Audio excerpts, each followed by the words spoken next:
Send me hotter than a fireplace. You know the vibe. You know the vibe. You know the vibe. You know the vibe. You know the vibe. You know the vibe. Drop top in the summertime. Link up a gal and pick her up in our time. How we roll me no lift it big matty on the daily vibe. Where will we go? When the quarantine thing done and everybody touch road. Mommy, me gonna start. Pull up in a fast car, yeah. And a fast start. Make you want the fast part, yeah. I know you're feeling me. You know I'm feeling you. OMG in the morning. Yeah. Hey, fancy. Oh, your heart state, now no vacancy. Last time, see up on FaceTime, chatting up the place, boating on my relationship. Me, I go put you on lockdown. 106 Put your body on lockdown. You got me on lock now. You got my passion on lock. Oh, if you love me, you should let me. You should let me. You should let me know. And if you don't know, better feel let me. Better feel let me. I better you let me go. Pulling up, pulling up, pulling up. Nobody deal with the bag and talking. Me nothing now, we are chilling in an apartment. Hope you don't mind me asking, where will we go? When the quarantine thing done and everybody touch road. Mommy, me gonna start. Pull up in a fast car, yeah. And a fast start, make you want the fast part, yeah. I know you're feeling me. You know I'm feeling you. The evolution of radio. Boom 1069. We go whole valley. Say you hope in your love and not just no tally. Make my heart full of some, I love you totally. Do my own thing, I'm in a trouble, nobody. I'm watching out for the party out. And they didn't hear but them I watch me now. Swing on me, no miss like Pacquiao. What you feeling for hot coffee out? Watch you now, watch you now. All you want talk about how much you money. Yeah, anything you want, go figure the money. Yeah, me give you my heart, make you take it from me. Yeah, time too dark, how we need some sunshine. Yeah, take me back to the time when yard used to nice and everybody could have all a vibe. Party out through the night till sun comes to light and yeah. Cause I miss those days when music hits you and you feel no pain and give me music, memory I can't wait. I know that we're locked away, but COVID soon done. We are go ease a little pressure, get a cup and make we drink some rum. COVID soon done. We are go party and hold a little vibes and have some fun. COVID soon done. Oh, I know you're stressed, but know you're blessed. Oh yes, COVID soon done. COVID soon done. Wine up a good body, them and me dog. Get it on 1069. Me make you till you dead me feel starve. Yeah, not the middle of the night when you see me be. If you scream, if you scream. Girl, you full of eyes and me body clean, baby, you never stink. Oh, foot wide, talk good ride. Ready when you're ready, babes. But mind your slide, a 2-pound belly, hand by your side. Me and your good twice, little more around me like pretty little something. I'ma make a pretty little sit and jump in. 3 o'clock at night, me keep. Come on, let me tell you something. Shake for me, you do your hair and your nails lovely. Sexy your body, I want to stitch it up. Yes. Sexy, sexy, you're sexy. Sexy, sexy, yeah, you're sexy. Beautiful, very good, man. Vroom, vroom, vroom, vroom. Your energy, tremendous. Oh, you move your pelvis. Boom, boom, boom, boom, for the camera. Have a seat, oh, you mean? Shake up the place, shake up the place. Shake up the place, shake up. Shake up the place, shake up the place. Shake up the place, shake up the place. I start ripple when my wine and jiggle. If me show you one bet, so you get gripper. Me do anything where you tell me to do. Walk with a friend, make you grind in a shit. It a shake, it a shake, it a shake from the place. It a shake up the place. It a shake, it a shake, it a shake. Twerk for me, beer. Tear down the place. It a shake, it a shake, she a shake, it a shake, she a shake, it a shake. She love turn back way. Can't take the pressure, can't take the pressure. The man ya look slave in the underwater, now the fire start blaze. Boom off the and done. Boom off the and done. Bucket off for the fun. Boom off the rhythm and done. Wine from the rhythm and done. Teacher me now run. Take wine, take wine. Don't you love the right? Don't you love the right life? Oh, you mean babes, cause this feel right. And you love me every night. I'ma walk and wine. Johnny, net the position ya hunt. Net the position ya hunt. Now drive with me, cause it look like a drunk. And you crash the bench truck in at the Ferrari front. All night long. Inna the dark like dawn. Me no afraid, I know you see them me band. Cause you bad like you name the brand. But from a barn, make your ball. I did please make me go on. You must see mad. Make you say me make you run out of this. Make you say me make you sit down and turn. You attack ya. She love done back here. Can't tell the pressure. The man ya look slave in the underwater. Now the fire start blaze. Boom off it, done done. Boom off it, done done. Bucket off for the fun. Boom off the rhythm and done. Boom from the rhythm and done. The real Batman Big, Daniel, and DJ Shady. OMG in the morning on 1069. Oh boy, I'm still suffering from that skilly bangitis, man. You'd be bad one line and bad still. I'm telling you, that's a skill. Bing, Shit, that for is me. the bad man on radio. Morning. One Shit, line for me. and bad still. Shit, for me. Trust me, that's a real skill. Shake for me now. Bing. Yes, sir. Morning. I realize what I want for my birthday now. You want? It's right here in the studio. We're not using it, so might as well just take it. Chair? That isn't being used. It could use as a chair. You can sit on it. Bing is coming back, and he's the one that uses that. So just What is it you want? What is it you want? The bass speaker. You want the sub? He's coming back, so he needs that. I to need that. function in here. To feel the sub. For my birthday though, I would like a boat. A what? So a boat. So I'm telling you When in is your advance. birthday? When is your birthday? You have enough time, January, so you have a lot January. of time. All right? I Because got I you. need to be able to post my pictures in my thing on social media. So now you train words for somebody. I'm just saying.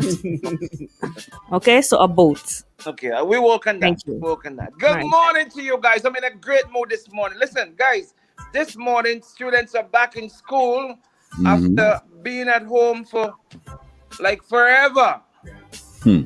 But they're back in school not for the regular school thing. But that doesn't sound right. School thing. They're back in school to do exams. For the next 2 weeks or so, students will be doing some exams. Some schools would be doing percentage of what they normally would have been doing. Some schools not. So it's an exams, but it is a scaled down exams because of all that was taking place. Meaning, COVID. They've been home for COVID. They've been home for volcano. And all that stuff. So it's a scaled down exams. Although they've been doing online classes, they really bringing it down a notch to accommodate the students, right? So good morning to all the students who are on the way to school this morning, who doing your exams. Well, everybody who's on the way to school this morning doing exams, right? Morning. Stay focused. Just remember what you've been doing. All students, remember, just stay focused. I know it's been a while you've been in that classroom. Yesterday I thought that the students would have gone back to the classroom yesterday just to acclimatize themselves of being in that classroom setting instead of going in this morning straight into exams. But hey, good morning to them. Let's wish them the best of luck. Remember to keep your mask on while you're in classes. Don't worry about it. Don't get distracted with the mask, COVID, and all these things. Just focus on the exams. Stay focused, guys. Okay? Sound advice there from the bad man. Sound Yeah. advice. No, Shocking. but that's good. That's really Yeah. good. Yeah, because it has been such a trying year for kids in general, So it's important that they get that support and that urging to stay focused. Good one, Big. Yep. Yeah. Well, this morning, guys, Yo, listen, I've got two big things I want to rest on the table this morning. Don't know where to start. Mary, I sent you something yesterday. You Two got big that? things. Yeah, man. Two big things to Cool. rest on the table. Maybe we should start with the other one first. But I know when I start with that one, it's gonna launch into a discussion, and then But still, I wanna jump off with this one. Um, Not that one yet, Mario. Yeah. But a pull. But in the meantime, you can line it up to make sure that whenever we're ready to get it. Yeah, I've got it set up already. All right, cool. Let's go back to Indian Bing. Mm.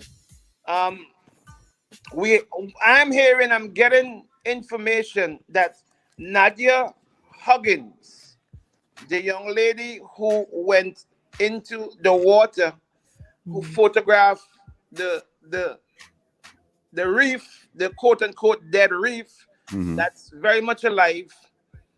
Her Instagram account was apparently, reported, and so you can't share stuff from our Instagram account. Not good, people. Not good. Let's not good at all. Not good at all. However, this morning, please let me apologize for going dark. Okay. Yeah. This morning, I want to read a posting by one Joshua Gooden. Now, Joshua is Susie's son. Morning, Susie. Susie, morning, darling. Susie. Remember the days when we used to, me and your money, when I used to come and drink, if you want very good coffee in the morning, my gosh, I'm telling you to go by Susie place to drink coffee. Susie, we used to go by Susie house and sit down and drink the best coffee in the world. Amazing coffee. Susie, we need to come and drink some coffee. Like sugars, morning. Not the sugars that's another sugars. It's another sugars. This is Captain Sugars. All right. Joshua is the son of Susie and Sugars. Son of Susie and Sugars. Okay. Yeah. People know what I'm talking about. Elvis Gooden. Fast Ferry. Okay. Okay. Joshua is the son. I thought these children just grew up one time, all of them. Chavez. Just say feeling old being. Yeah, I feel real old. Real, Exactly. they're kids that just, jeez, Lord, what's happening with life? Oh, go. Anyway, Joshua penned this response, which was sent to me from him. Joshua said, in response to a recent news article where Mr. Adam stated that the pictures Nadia Huggins took were falsified and not of the site of intended coral removal, I would like to notify the public and say that's a lie. I was also there that day when documentation was taken, and on the 11th, 7/21, myself and a couple of marine biologists, environmentalists, and citizen scientists went to the proposed site, mapped it out, and undertook a coral survey. I am happy to say several species of encrusting coral were found, as well as a couple species of branching coral, such as finger coral and echelon coral. At the site where they intend to put down an artificial reef is a huge bed of finger coral. Now, I would just like to point out that Indian Bay region had a huge coral bleaching event a couple of years back. The fact that this massive finger coral structure exists today and is alive means that that particular coral colony contains genetic information that makes it resilient to climate change induced factors like rising sea temperature. Corals are sensitive species and are prone to bleaching when conditions fall outside their zone of tolerance. The fact that that bed of finger coral is alive today is remarkable and should be protected at all costs, as fragments from the colony can be used in recolonization of other sites that once held coral. As such, I asked the public to write to the Tongue Planning Secretary of Development Board pleading the non-removal of coral at Great Head Bay, Indian Bay. If you have any questions, please feel free to ask. Joshua, I might call you now, careful, and put you on the radio and ask you. Send the link. Joshua is, how old Chavez, my boy? 21? Or are we in? Yeah. Joshua would be about the age of 21 or so. 21-year-old kid. And he's got photographs to back up what he's saying. He got photographs showing all the persons that he spoke of who were on hand. Photographs showing everything he said. Joshua, 21-year-old kid. And it's not Joshua, there are a couple of them well. I know in that group. There's a couple of them well in that group that I know who would have gone there with Nadia Huggins and done that work. I think it's absolutely remarkable that the future children, and I still consider them children, are going out and fighting to keep the coral reef there and for not allowing anyone from removing them. I think the government of St. Vincent and the Grenadines, the politicians, need to hear the voice of Joshua. And there are many others like Joshua. Remember, these are the people who went to vote for you, Camilo Gonçalves. Joshua and the Joshuas of St. Vincent and the Grenadines. These people, you don't hear from them, but they're making their voice heard this morning. Joshua Gooden and many others like Joshua. You don't usually hear Nadia Huggins' voice. You don't. Anyone who knows Nadia, you know the type of person she is. Very true. And when these young people are coming forward and saying, don't move the coral reef, it says a lot. I am pleading to the government of St. Vincent and the Grenadines to please do not give permission for this coral reef to be removed. You will pay a heavy, heavy price for this. Listen to me. The government of St. Vincent and the Grenadines, if given permission to move that reef, you will pay a heavy price for it. You will pay a heavy price. And the country will pay a heavy price environmentally. Please leave that reef alone. Done. All right. While you have some water, let's take a quick break and come back. This is OMG in the morning. Bing is unpacking things. Keep it locked on. We come back right after this. It's back to school with Court Optical, and some items are free. Free! Free! Get free children's lenses with the purchase of any frame. Get free eye exams and follow-up visits. And 4 free spectacle cleanings. Also, if you pay with Ready Finance, you can shop now and pay $0 for 30 days. Plus, parents and teachers receive up to 30% off. Save big with Courts Optical and get ready for back to school with ease. Call us today at 457-8100 or schedule your appointment online at www.quartzoptical.com. Terms and conditions apply. Offer good while supplies last. Quartz Optical. Value you can see.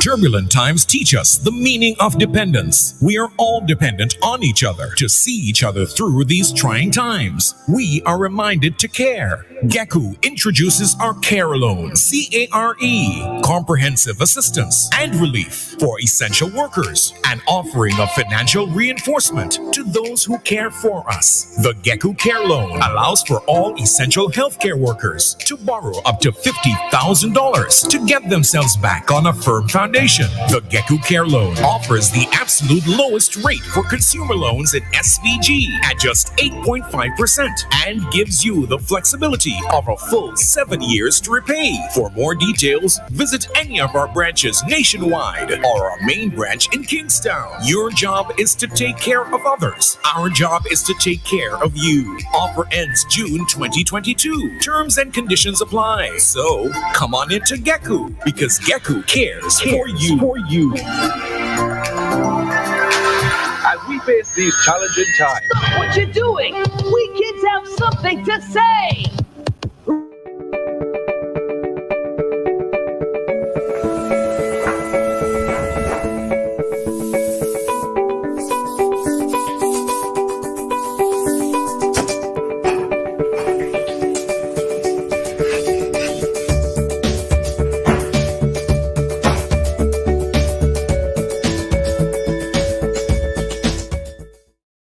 Listen to your kids because kids know tricks and so.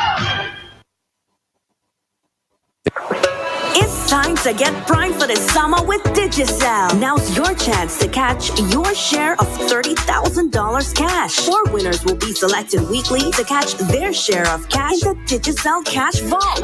It's so easy to qualify and win. Activate a free 7 or 30-day Digicel Prime bundle. Make the switch to Digicel. Pay your postpaid bill in full or bundle your postpaid account with Digicel Fiber Internet.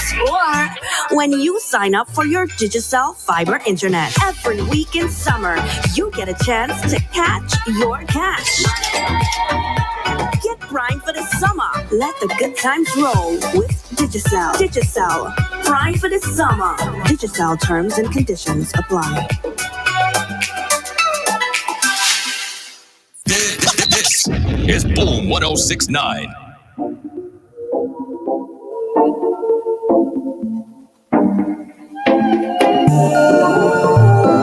Oh yeah, oh yeah. Blood in my eyes, a woman you make me cry. Never you hurt me, never you tell no lies. You are the woman of my dreams, girl. Don't even know what you say me, yeah. Girl, I wanna spend my life with you. No matter how busy, I'll make time for you. Say through thick and thin, man, I write for you. And if it's loving what you want, you get that for you. Girl, I love you for you. You never pressure me. Girl, I swear you were sent for me. And I was good without you. What you made me a better me. It's you give me the melodies. Girl, you can take all the royalties. Cause you have been dancing away. No one dancing away. Your love just makes me feel like just dancing away. You have been dancing away. This thing just makes me feel like I'm ready, I'm ready, I'm ready. I'm ready, I'm ready.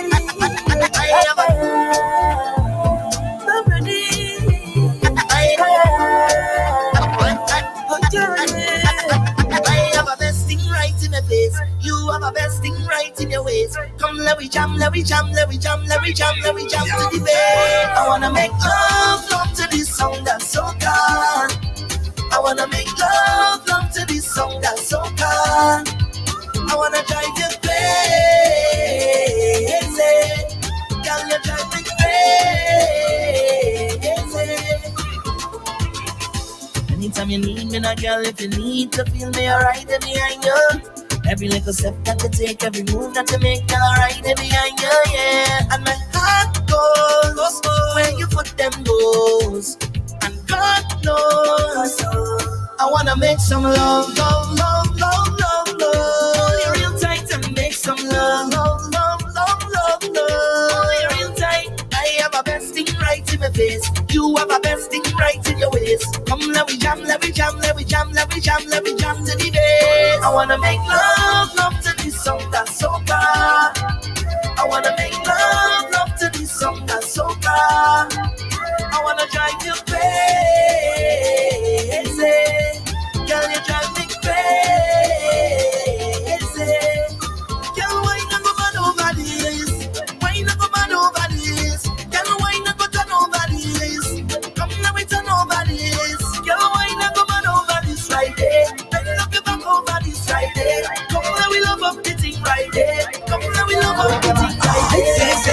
toxic. Yeah, yeah. Full of toxic love. Cause when I say we done, you say we done, then we back together. If that makes us toxic. Yeah, yeah. We don't give up. Cause baby, at least we know it's real. Everybody has a time, and everybody has a choice. Baby, I choose you. Yeah, cause you're crazy, match my crazy. You're my Beyonce, and I'm your Jay-Z. Even when I'm so mad at you, you got this bad. Block you, just the one block you. And ask you how was your day like normal. And don't even talk about between the sheets. So sweet, I can't leave. Maybe that is why they say we toxic. Yeah, yeah. Full of toxic love. Cause when I say we done, you say we done, then we back together. If that makes us toxic. Yeah, yeah. We don't give up. Cause baby, at least we know it's real. OMG in the morning. All right, make sure you check out District Stairs if you're looking to update your floors. District Stairs can provide you with an affordable alternative. Luxury vinyl planks is a hot new trend in flooring design. It's easy to install, it's durable, and has a lifetime warranty. It comes in a wide array of colors and is suitable for every room in your home. District Stairs is offering free shipping to SVG during the month of August. You don't want to miss out on that. You can contact District Stairs on WhatsApp at 289-200-7649, or you can go to their website, that is districtstairs.com, or just search for District Stairs on Facebook. And if you're looking for a great pizza, then Max Pizza gives you the Vinci Pizza delivery every Friday. Place your order by 10 p.m. Thursday, and your Friday dinner is covered. That's right. Call them at 528-1854. That's the WhatsApp number from 10 a.m. to 10 p.m. Or hit the restaurant up at 458-3474 from 3 p.m. to 8 p.m. And don't feel like you gotta scrimp on your toppings, because Max don't play that. Tell them what you want. It's laden with toppings. That's just how they do things. Max Pizza in Beckway. Of course, the orders will be delivered by Max Rep the following Friday at the Wharf, 5:30 p.m. upon the arrival of the Beckway Express. Badman? Yeah. Let me say before I jump off of this removal of coral reef issue. Marina in the background music. Before I leave that, I need that to get my groove going now. But Bing, when you're hearing it, it's incredibly loud on this end, eh? So just giving you that. Does it on my end? That's what you need to do. Yeah. Before I leave this,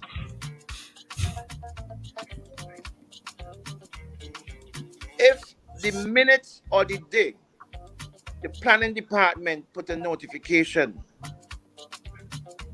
in the newspaper to say permission have been granted for the removal of the coral reef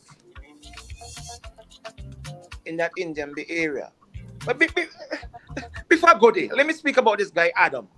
Let me speak about Adam a bit, okay? Because, in the Bible, they talk about Adam. Let's speak about Adam. Now, Adam's business partner is Rafi. Great guy. But good guy. I spoke to Rafik on this issue. Rafik is, if you know Rafik is like me when I don't have my microphone. What do you call me when I don't have my mic? What you say, Dan? Church mouse. A church mouse. Rafik is a cool guy. Good, cool guy. But Adam, on the other hand, Adam is an Ethiopian who came to St. Vincent and the Grenadines as a business partner of Rafik. And Adam feels that he knows St. Vincent and knows Indian Bay more than Vincentians. Adam, ease up. Step back, buddy. Step back. Adam, if you want to be comfortable here in St. Vincent, step back. Okay? Please, respect us Vincentians. Respect us Vincentians, Adam. Ease up. Step in a corner and let Rafik deal with this issue. Because you wouldn't like us. You wouldn't like us. So please, we're happy that you brought your money here. We're happy that you brought your business here. We welcome you. But please, don't disrespect us. Do not disrespect us, Adam. Step back, ease up. Let Rafik come forward and deal with this issue because you don't know us. I don't even know how many times you've gone swimming in Indian Bay. You Adam. So please, ease up. Let me get back to my original point. The planning department gave permission for Adam, and I'm using Adam's name now, because he's the one who wrote that article, to move the coral reef from Indian Bay. You thought NDP had demonstration? You thought that was demonstration that NDP had? You would see what real demonstration is about. You will see what real protest is about. You, Adam, will regret that you ever put anything in the newspaper asking for planning to give permission to move the coral reef. You will see. You Adam, I'm sure you're aware of what took place in the Arab Spring. You Adam, you will see the Arab Spring brought to Indian Bay with the amount of people coming down to Indian Bay to protest against what you want to do. You Adam. I'm dealing with the issue. I'm not dealing with any personal thing. I'm dealing with the issue here. You will see young people like Joshua and Nadia and many more turn up at Indian Bay protesting what you want to do, and it will affect your business. Step back, Adam. Ease back. Ease back, Adam. Please. You're not a Vincentian. We welcome you here. We open our arms to you, but don't come and disrespect us. Don't disrespect us and don't disrespect our intelligence. Don't tell us what we know. Let Rafi come forward and deal with this thing, please. We hate people to come and make us feel like if we're stupid and we don't know please. How many times you went to Indian Bay, Adam? So ease back. You would see the Arab Spring, and I know you know what the Arab Spring is. You would see the Arab Spring come to Indian Bay. It will be the Indian Bay Spring. With the amount of people, young people will turn up to protest what you want to do. The minute that permission is granted, comes in the newspaper. Watch and see. Watch and see. Don't take my word for it now. Watch and see. Even as I speak now, there are young people who are planning. Young people who are planning strategy how to deal with that. They're not going to break the law. We're not about that in St. Vincent. We will come and we will let our presence be known. You think NDP had a thing? You think NDP had a thing? Speaking about NDP. Now, early last week, when I give my analysis of what I thought the opposition did in town, I get cussed, but I knew that was going to happen. I get all kind of word. Margaret London, you need to ease up, eh? You, Margaret London, step back too. You, Jezebel Spirit, Margaret London, you need to ease up. Don't push me. Do not push me, Margaret London. You know, I don't listen to her. Sometimes in passing I might, but I was messaged on Friday night and said, Margaret London was on your case today with Benji to Rootspan Promotions. I said, no, Margaret, no. Let me say, hey, it was because of my involvement with Rootspan Promotions why we have what is now Soca Monarch. And after I left, Colin Graham attempted to get involved. He got involved. So Margaret, careful. Because the man is dead, a dead man. But then again, you will know when it comes to dead men, dead man, you will know what is your love. But I won't go further. Margaret, step back. Margaret London, Jezebel Spirit, step back. Don't push me. I try not to respond to you because I don't want it to get nasty. But please, if you push me, it will get very nasty. Step back. So they on my case because I say NDP attempted to riot Kingston with what they did. They pulled thing across the road. They tried to block traffic. They tried to block a truck. They tried to do this. So they came at me. I was in the gas station getting fuel for my vehicle. Usually I don't put down my window, but I had to put down my window to deal with the attendants. And who tell me to do that? A man I don't want to pull up and they start to cuss me. They cuss me from heaven to hell. The man say anytime he see that vehicle anyway ding, he going cut up them tires, all 4 of them tires ding. What? You had to be real good to cut them tires there. You see the mags on them. Bro, is that serious though? Listen to me. I laughed, and I smiled and I say, have a good evening. I say, if you don't have enough money to pay for the gas, I'll be, I don't mind helping. So, things. So I laughed and I left the day. Wow. But the NDP, what gets me about them, and I saw Kenson King posting now about Mr. John. Because last week, what I said was in all of what the opposition did, nowhere once did anybody mention or Miss Dr. Friday mention the name Mr. John. Because all of what took place was supposed to be about Mr. John. But all of a sudden now, when was the last time you heard the name Cornelius John mentioned? All of a sudden, nobody remember Cornelius John. It is no longer about Mr. John. Nothing to talk about this morning.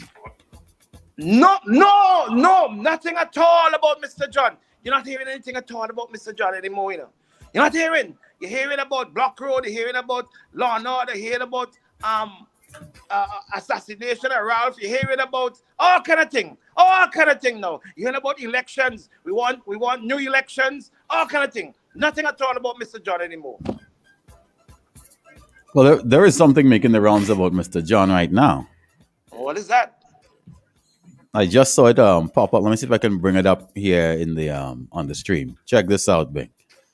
Oh yes, I saw that. Yeah. I saw that. Plea for help, Mr. John. But last week I said nobody ain't even asking Mr. John about any assistance, and there was a reason why I said that, because someone close to Mr. John told me that in all of what they're doing, Mr. John is struggling, and nobody asks Mr. John if he needs any assistance because he cannot walk, he can't do anything. Someone close to Mr. John told me that. And I said that on the radio early last week before they starting with the protest action in Kingston. That no one said anything. Now, the big talk about Mr. John is that, Mr. John, we should help you because you supported Ralph Gonsalves. You support Ralph. So we have to do this. That is also what is being said.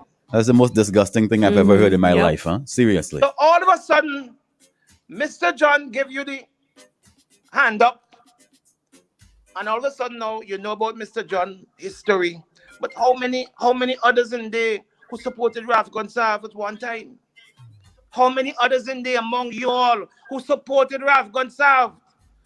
How many of others of you, and for whatever reason, you decided you're not supporting it anymore? But Mr. John, who supported Ralph, which was his right to do, and he came out and he said it in a press conference. He said, listen, I supported this man from ever since he started in his political life, and he don't understand why now they're treating him this way. That is what he said. But now you're all bringing that back around now to use that against Mr. John. To say because he supported Ralph at one time, We shouldn't bother with him because you're getting what you want now. It is sad. It's sad. 29-year-old prisoner died. I don't know if you all saw this story, if you heard about this story. Prisoner died, 29 years old. But Mr. Hazelwood is a guy is a Mr. Hazelwood. Sometimes you need to get somebody else to speak on these matters because that is not one of your strong points, Mr. Hazelwood. And the superintendent of prison. When you hear him talk, it's like watching grass grow. I was a bit confused about what he was saying. Yeah, And it's like watching grass grow. I was like, what the hell? When is this going to happen? You don't believe me? Mario, play Mr. Hazelwood for me, please. Explaining what happened. During the time that Mr. Jack was at prison, he took sick. As a result, he was seen by the medical officer who gave instructions that he should go to the Kingston General Hospital for several tests to be done. That was done, and as a result of the tests, he was admitted in the hospital where he was kept in isolation. He was later taken to the Argyle Medical Facility where he was kept there in the isolation area, and on Friday he passed away. There was no suspected foul play in respect to it. Mr. Jack was a well-behaved inmate, and he was always willing to assist in anything to be done in prisons. He would. Mario, stop that. I can't. Again, Mr. Hazelwood, I mean, I respect you, but Jesus Lord, man. Nobody else do that, man. That's not the issue here. The issue here, this 29. Let somebody else do that. What is his name? What is the person's name? John? Mr. John? no, it's not John. What was his name? Is it John? Yeah, I mean, I don't forget what he said because it takes so long to say that. It was Jack, right? I think it was Jack. Yes. Jack. Jack. Jack. Jack? Yeah, I think it's Jack. Yeah. During the time that Mr. Jack. Mr. Jack. Yeah. Right. Look at you, Mario. So, Mario, God bless you. Listen to that, give me a headache. So, Mr. Jack, 29-year-old prisoner, fell ill in prison. Mm-hmm. The prison doctor came and saw him and admitted him to the hospital. He was then taken into ICU, intensive care, then removed from intensive care and taken to the Argyle facility. Remember, there's no foul play. But he got ill. Nothing is wrong. People get ill all the time. But what is baffling me here? Mr. Jack, 29-year-old, why was he removed from intensive care and taken to Argyle? That one don't. Was he a COVID patient? Well, that's what I'm wondering. So therefore, do we have another death from COVID and we not being told when will this announcement come? We knew that the Argyle facility was built for really, really sick patients of COVID. Now, if you're in the hospital, intensive care, you ill, that is where you're supposed to be. Unless you are really sick with COVID, then they take you out to Argyle. So something, the missing puzzle, we need help with the missing. We need help with. First of all, don't let Mr. Hazel would tell we, please. Don't let he fit in the parties with the person. Because then he gonna mix it up more. Get us somebody, please. Dr. Keyser, please help us here. Let's bring the council, please. Well, we've got to do a quick break before we bring in the council, Bing. So we will come in with the council right after this. This is Boom 169 FM. Stay tuned. Plain Talk with Jomo Thomas comes up just right after this. Life would be so much easier if we could predict the future. And while we can predict weather patterns, we can never predict the damage it may cause to our home, property, or its contents. Don't spend your time guessing whether everything will be okay. Get covered by GK Insurance EC to ease your mind. We're an insurance partner who provides coverage because we care. Follow us on social media at GK Insurance EC. Agents in St. Vincent, Priority Insurance. The National Lotteries Authority introduces the Lotto app for all Android and iPhones. Your free download available at nlasvg.com. Whether it's home, work, or simply having fun, get all NLA game results at your fingertips. View all draws of the National Lotteries Authority on your handset or tablet with the user-friendly Lotto app. Download today at nlasvg.com. The Lotto app. Are you a very health-conscious person and cares 100% about your body? Well, you should check out Fit and Blessed for the most outstanding natural products that 100% gives results. Fit and Blessed offers a series of weight loss products, weight gain, and body enhancement options. Some of the products that Fit and Blessed offers are slimming teas, flat tummy powders, flat tummy teas, butt oils, breast reduction oils, male enhancement oils, and much more. For more information, feel free to contact 497-7323. Fit and Bless, where you get the result. Plain talk. Plain talk with Jomo Thomas. So much things to say right now. All you talk now. On OMG. Well, if you didn't know, the billable hours begins right now. The council's in the house. The players in place. Stage is set. We begin the discussion. Good morning, council. Good morning. Good morning. Good morning Let's to you, all of you in the studio. Good morning to most of all the persons who are listening. Look, I want to talk this morning about... Morning, council. Morning, council. I did say good morning. Good morning to you. You want a special good morning, Bing? I need a special good morning, Bing. Thank you very much. I appreciate that. Yeah. I had this concern. It was an alarming conversation I had yesterday. Well, alarming to me. I don't know if it would be to you. With someone, an employee at a government institution, who told me that she used to, when I first knew her, she used to wear dreadlocks, and then she cut the dreadlocks for whatever reason and started wearing a nice little African twist in her hair. And I was alarmed when she told me yesterday that the institution is telling her, well, look, that kind of wear is not fitting for the institution where she works. And as a consequence, she has to let her hair out. She could perm it, she could weave it, she could wear a wig, she could do whatever she wants to do, but she just couldn't wear her hair naturally in the way in which she thought was best. And I was really alarmed because I couldn't believe that in 2021, employers, particularly at a government institution, a government that speaks about reparations and the importance of our African connections and roots, would be insisting to employees and telling them that they must be dressed in a particular way, particularly a manner that is alien to their own culture. And I just wondered what's in the head, what's in the brain of people, supervisors,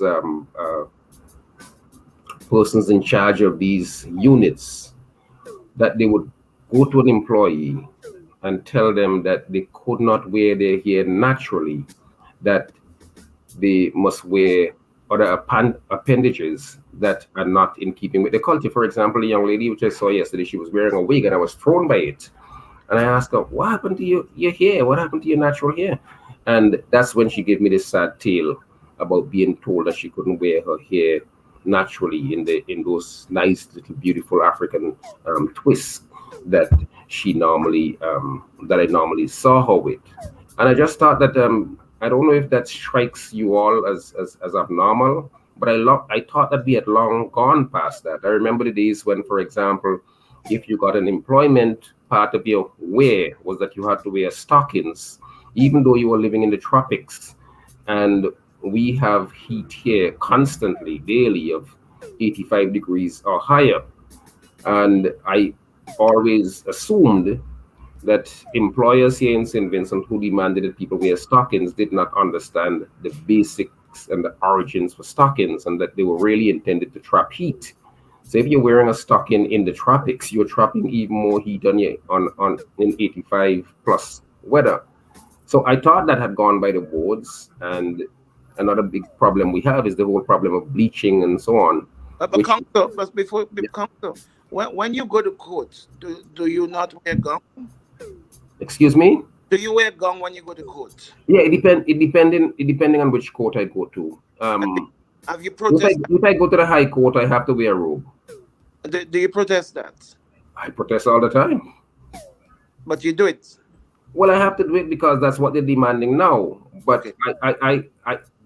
You made a good point, Bing, because I really don't understand. For example, when I practiced law in the United States, in the first place, I didn't have to wear a robe, and I could have worn any color. So if I wanted to wear pink today, I could have worn pink. If I wanted to wear green tomorrow, I could have done that, and brown the next day. In St. Vincent, I can only wear, well, in the Commonwealth, I could only wear dark colors. So I can wear blue, or I can wear black. Sometimes if I can wear gray, depending. And I always had a problem with that. I even have a problem with the ties that people are required to wear in these tropical countries.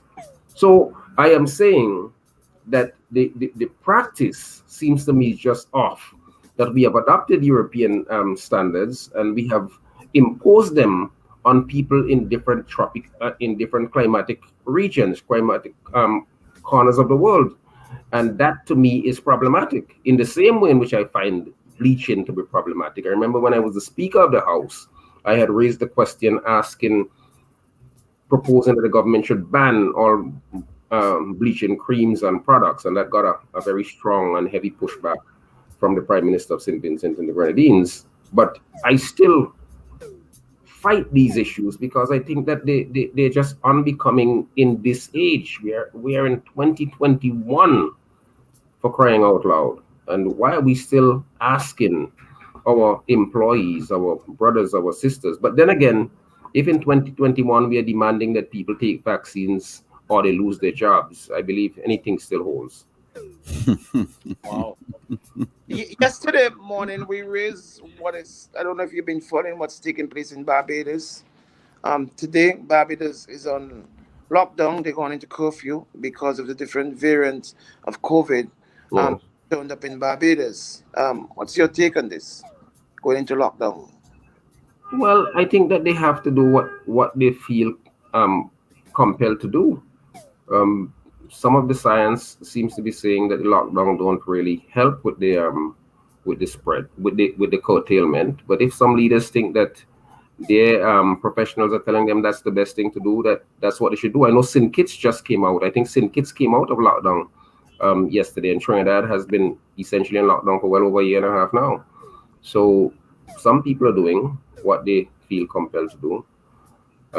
It's unfortunate that this thing is having such a prolonged grip on the lives and livelihood and normalcy of societies across the world. Are you concerned that these variants may turn up at our shows in St. Vincent? Well, if you have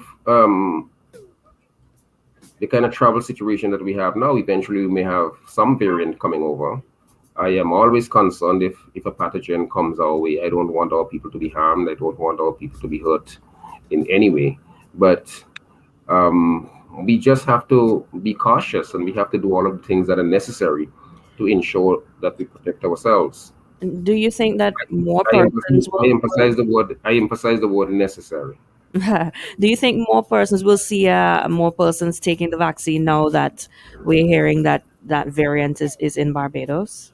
Well, I'm not so sure what people would do. I know I wouldn't be taking it, but So it doesn't change your mind. no, it doesn't change my mind in the least. Okay. Very interesting. I thought maybe not. Look, in the end, I think people have to do what they feel compelled to do. If people feel vulnerable, they should do what they feel they must do to protect themselves. As I have said time and time again, and I saw a piece last week which said that I was the announced expert on COVID in St. Vincent and Grenadines. Far from it, I'm not that at all. But the self-proclaimed expert, I think the person said. But I have read, and I've read extensively in this. I would always pay a thought for those persons who are afflicted one way or the other, either persons who are afflicted by contraction of COVID or persons who are afflicted and even die as a result of taking the vaccine. So that's the conflict. That's the agony. How many persons do you know have died from taking the vaccine, Council? How many people what?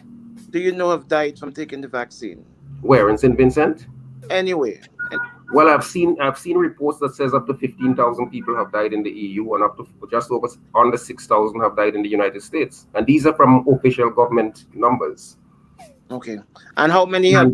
And I think 3,000 in England. And how many have you seen taken the vaccine? How many? Yes. Millions. Okay. But you only say that because you only make that contrast because none of these persons who were seriously ill or killed are your sons or daughters or wives or mothers. Okay. Spare thought for those people who might have been killed as a result of taking the vaccine. Spare thought for those people who are alive today after not contracting COVID because they have taken the vaccine. Well, I am not so sure where you're going with that argument, particularly where we know that people who have taken the vaccine can contract and can infect others. I try my best to not go down this road. Yes. I don't know why you try to go there with me because this is like a broken record. Yeah. We keep going there. We keep going there all the time. We can call this one. We can call this one a draw. We keep going there all the time. And yesterday there was a big discussion about you and what you were doing. Dr. Thompson called your name quite a bit and said that you, Jomo Thomas, my words, I'm using my words, have been and continue to be part of the problem as to why people are not taking the vaccine. But Bing, I have been named as part of the problem on so many things in St. Vincent. A good friend of mine told me recently that he was walking on the street and a lady saw me and she said, "Look at that short crotch bitch. He causes so much problem in this country." You know, but I mean, I can't help what people say. I try to be true to myself. I try to be honest. I try to spend a lot of time reading and studying as much as possible. So I know when I speak with a tremendous amount of authority and information. Okay. I spoke about Mr. Jack just now, a prisoner who died. I don't know if you've heard about this case, this matter, in which he fell ill, taken to the Milton Cater Memorial Hospital, went into intensive care. Yes. Was taken out to the Argyle facility and subsequently died. Yes. I'm questioning why was he taken. Well, when I came in, I heard when I came into the studio, I heard you talking about it. It's an unfortunate thing that this 29-year-old man may have died. It seems as though the narrative which we heard from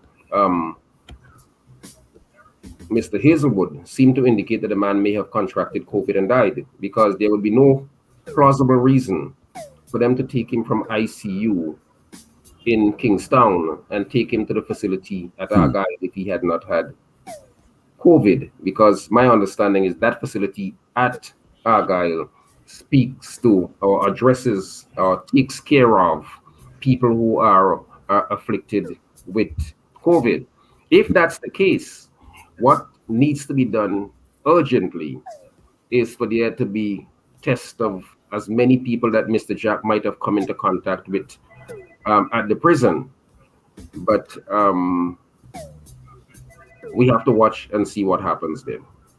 It would also, well, you said it, but it means that COVID is in the prison because Well, if if Mr. Jack contracted COVID and eventually died from COVID, that's why I said you need to seriously study, test those persons who may have come into contact with him, or test all of the prisoners to ensure that you don't have a teeming situation there that could run amok and cause the health and safety, bring into question the health and safety of all of those persons, either the prisoners or the employees. and council, this is one of the reasons people have problem trusting the government, and narrowing it down to the Ministry of Health, and the persons who deal with COVID, because if what we are, based on the information that Mr. Hazelwood gives, we are led to believe that this man would have died from COVID, but yet no announcement have been made. Normally, when someone died from COVID, they would tell you, well, two persons contracted COVID today. However, one died. Nothing have been said. Yet we're hearing about this, and this need to be cleared up as soon as well. Well, I would agree with you. I remember I went to the prison sometime last week or a week before, and a nurse was entering the same time I was going in, and I think that nurse was going there to do tests and so on of prisoners and prison personnel.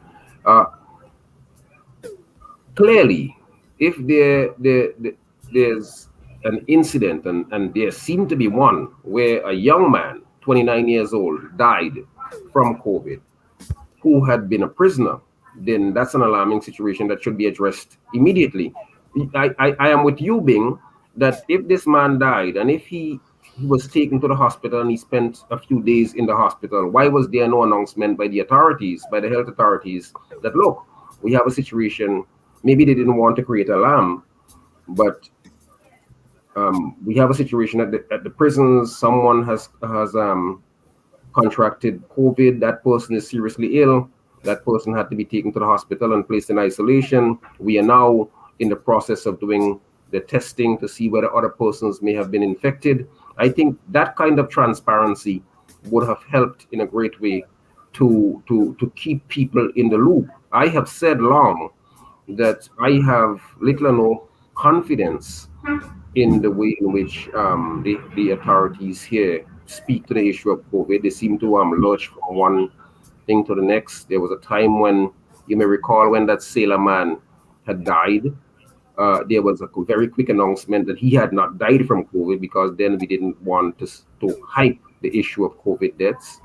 But later on, there was a certain eagerness, eagerness to announce that someone had died from COVID. I don't know what explains this situation this time around, but I'm saying that kind of shifting, that kind of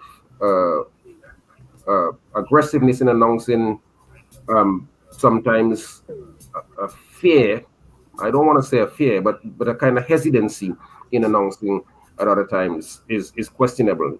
I recall that there was a time when we heard that young people were not being infected, and then I saw an announcement from the minister saying that persons as young as 1 year old had been infected. Then I saw something that said of the 2,000 persons who were infected, over 500 of them were young people who were younger than 18. These numbers simply tossed at us at a time when we couldn't even know. Sometimes we couldn't know the areas where the problem was in St. Vincent. So that kind of sketchiness about how we're dealing with COVID and so on has created some concern among people who are following this. But in the end, I think that the authorities have to do what they have to do. But if, in the absence of transparency, people are going to always be questioning and doubting what is being said. But in the event that it's not COVID related, do we know of any other situations where persons would have been taken to the Argyle facility? Because I thought that was strictly for COVID patients who needed You're absolutely right, Daniel. That's why I said it must be COVID, because I don't know of any other reason. At least there has been no other announced reason as to why somebody would be taken to the facility at Argyle. That facility has been advertised as the facility to deal with persons who are afflicted with COVID. Yeah, that's why I'm a little bit. And taken from the hospital, taken to the facility. That would certainly push you in a particular direction to come to a conclusion. Because the other thing too is that when did they figure out that this person had COVID? If you're saying that this person was at some time in the ICU, did the person have to go to the ICU to make a determination as to whether that person had COVID? Or so why was that person in the ICU at a particular time and then later taken to the isolation unit at Argyle? How long was this person at the ICU before determination was made that he is afflicted with COVID and therefore should be taken to the isolation unit at Argyle? Well, let's wait today to see if we'll have an announcement on this matter from the ministry, from the COVID task force, at least to give us the information. Now, listen, a prisoner has died as a result of COVID. Someone has died. You can't not say something when we got one set of information from the superintendent of prison. You can't not say one thing. And this information is leading us in a particular direction.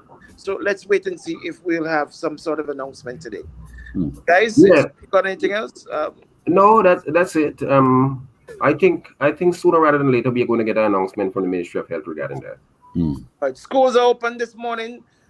Council, quickly. Well, that's a wonderful thing. I have been calling now for months. I think that the reality on the ground is that young people between the ages of 3, 5, and 18 are least likely to get COVID. That we can well open our schools and allow the students to go back and learn, having missed so much in class time. We have a tremendous education deficit. I'm not sure if we can pull it back, but we have to do our best, and the authorities have to try to do its best to ensure that we can do that. Okay. Thank you, Council. Thank you. Thank you. Guys, let's go to the top after. We're going to get the Cuban Cutlers coming in right after the top. All you come on, man. Plain Talk with Jumo Thomas. Jumo Thomas. Bull 1069. We serving you up the #1 morning show in SBG. OMG in the morning with the real bad man Neil and DJ Shady. We are gonna make it. We are gonna make it. 4 corner, global. We are strive and reach to be good. Them a fight and a spy through them in control. Them a real but a long time. We are fight for your slice of the bread. Them a scream and a dream and a wish we fi dead. But I got off with head. I know just now. We are scream and a cheer for the team. Them a plan out for bench and them roll supreme. Like a them want for clean. Well imagine, we are trying move out of the shop. Them a cry and a spy and a try stop we clock. Guess how we want we back. Tell them so we bless. Tell them we bless. Tell them we bless. Tell them we bless. Tell them we bless. Tell them we bless. Tell them we bless. Tell them so we still have life, we no stress. God light shine and we ya know what quest. Screw where your man want pray, we no press. Bless up who down when we the rest. Tell them we no block like hard and we no this. How they follow we like peace so them a guess. How come we still look clean and them a mess? Eventually they will see who is watching over me. Help me shine like stars above and give love to who show us love to. We're flying high like the morning love. And I wish you perfect like love. You spend all that money on your watch. How much time you spend with your son? So much money in the club. How much you spend with the ones you love? The simple things are your blessings. Simple things, them are your blessings, a blessing. Simple things are your blessing. And you don't notice your blessings.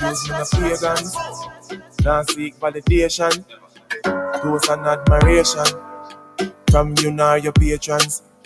Boasting about name brands, we cost over 8 grand. But me searching up the same ones with the cost of a straight pants. Why own a Ferrari with nowhere to park it? boy. Why shop a Louis V when there is a target? Now me hype on my face it. True minds me a save it. Them go fend if it trendy. Bank account can't empty. Acres over markets. Link my wife when me want. Cause when side girl breed up, child support that lead up. Farming over plastic, investment over graphic. Inheritance for me seeds up. Me alright, baby. No. Dreams, dog, chasing the dreams, dog. One Psalms a day, beg Jah to guide me and my team, dog. Dreams, dog, chasing the dreams, dog. Rest in peace, Kyle, you was a real brother to me, dog. I set it, stepping at the skip skull outright. Now me pick off like rocket. You want try to pop it? Cup pumps out the brain like the box of mom, me darling. Me no really business where you come from. Can't scare me, big long boom, you know how we sweet.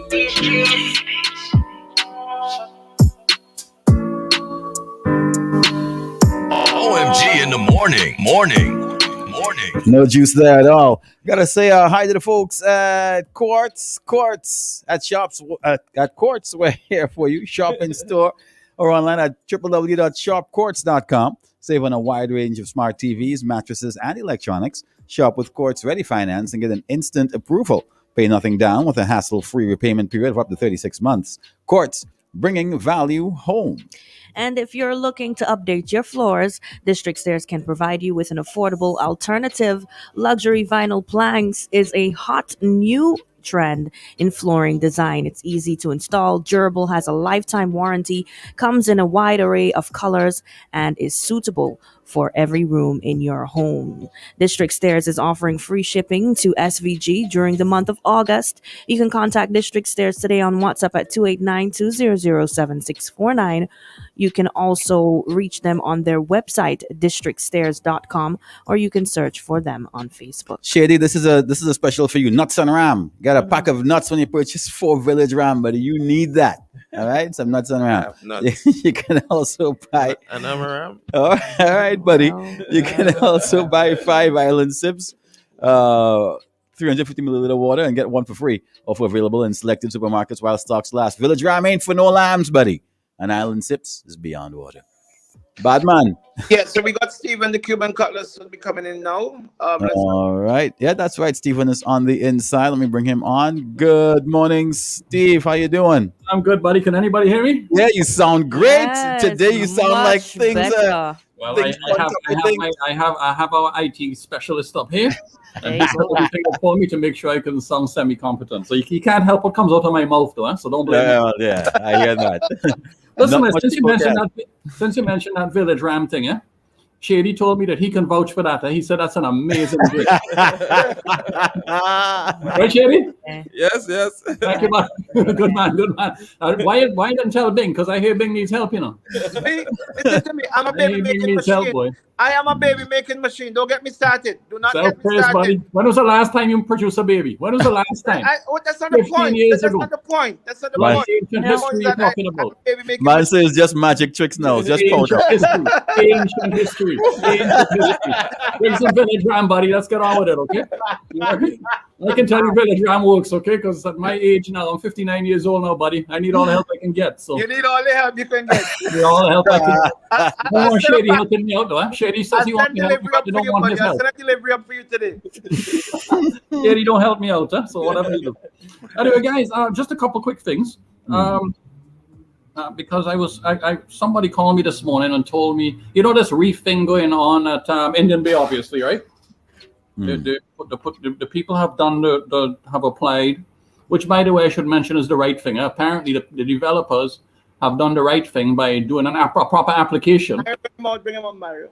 A proper application to the planning department, right? So to me, they've done the right thing so far.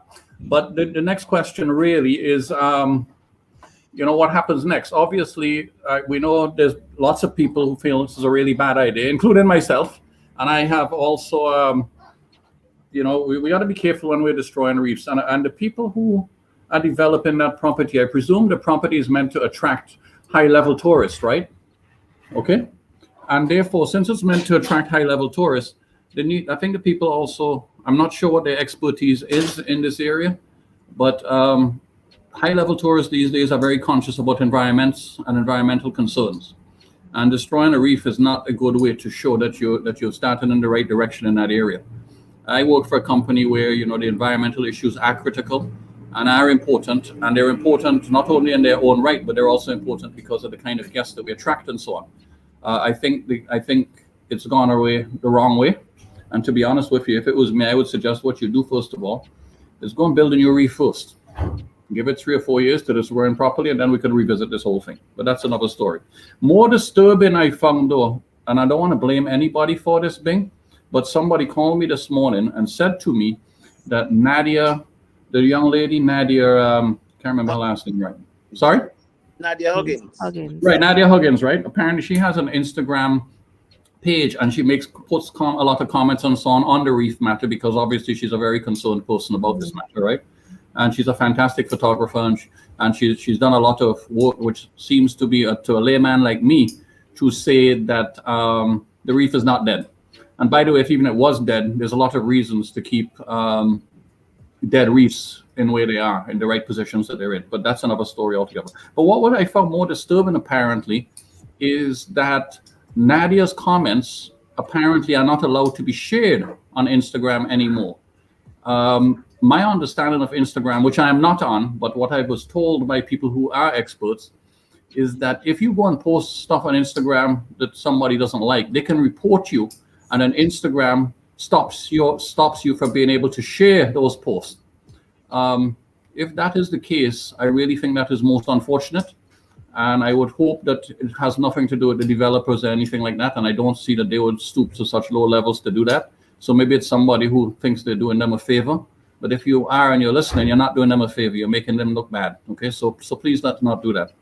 Remember in life, right? Investment and direct foreign investment, is critical for the development of St. and the Grenadines. But there's always a balance. There's a trade-off. We cannot have foreign direct investment without getting something back in return. And I think part of the minimal that we should be asking is that you do not destroy our environment. I was personally very upset when the first thing these people did is destroy every single tree it seems that they could lay their hand on, both at Grandview and at Ratham Mill. And I think that was really disgraceful. And I think our planning department should have come down really hard on them. And they should pay some massive fines for doing that. I don't think it is right that people should chop down every tree in sight. I understand sometimes you need to take down trees because for whatever reasons. But there should be a more nuanced approach to it. I don't think that was the right way to go. So, if I could change topics slightly now to Bing. I see in Cuba, my friends in Cuba are standing up. They want their democratic rights too. And of course, the government apparently have responded, I'm told, by blocking the internet and social media and so on in Cuba. My position on democracy and freedom. And it's just a shame, I think, that people in Cuba, and it's funny how one man's dictator is another man's freedom fighter, right? It's funny how one man's hero, I was talking to somebody there about Venezuela, for example, and I said, the reality is that before Chavez and them took over in Venezuela had serious issues also, because they'd gone to the opposite extremes where only a very small number of people were benefiting. So we go 20 years later and we come back to Venezuela and we say, boy, same old, right? Because who's benefiting now and who's running Venezuela and who's making the decisions? And ultimately, poor people still get screwed. So the more things change, the more they stay the same. Why are the people of Cuba protesting? What are they protesting for? Well, it is my understanding that they would like what we consider democracy. Is not, we wouldn't consider Cuba a democracy. But I know some of my socialist friends in St. Vincent and the Grenadines would say, yes, Cuba is a democracy and they're following the system that the people want. I always find it very strange when politicians start talking about what the people want and they're doing what the people ask them to do. I always find that a very interesting thing too, because I'd like to know which people they ask to. I believe most people in this world like the concept of freedom. They like the concept of the ability to choose what they want to do. Obviously, in a civilized society, you do need to have restrictions, and we understand that too. But my understanding is the people in Cuba are protesting because things are rough. The economy is not good, as you know. It's not great. You do not have freedoms, and despite what my people who love Cuba and always bigging up Cuba, I'd like to say, well, would you prefer to live in Cuba or in St. Vincent or in the United States? And suddenly you get a different response. Cuba has certain things that have been beneficial to it, and there are certain things that can be beneficial in a dictatorship, buddy. When you can tell people what to do instead of having to worry about people's opinions. When to me, you do not have a democratic system when you have a one-party political system, right? That is not a democracy, in my humble opinion. So maybe the people in Cuba have decided once again, they tried this in the 1990s and it didn't work out too well. But as good autocratic governments always do, we call out the police and the big troops and the big guns, right? And then we call our friends who will then try and defend us and say, oh, this is wonderful and great, and we do. The government is this and that, as we always try to do with what happens in Venezuela and Cuba, right? We always defend them. We never defend the United States or Canada or the UK or whatever, but we're busy defending Venezuela and Cuba. To each his own, buddy, right? Steven, agree? Yes.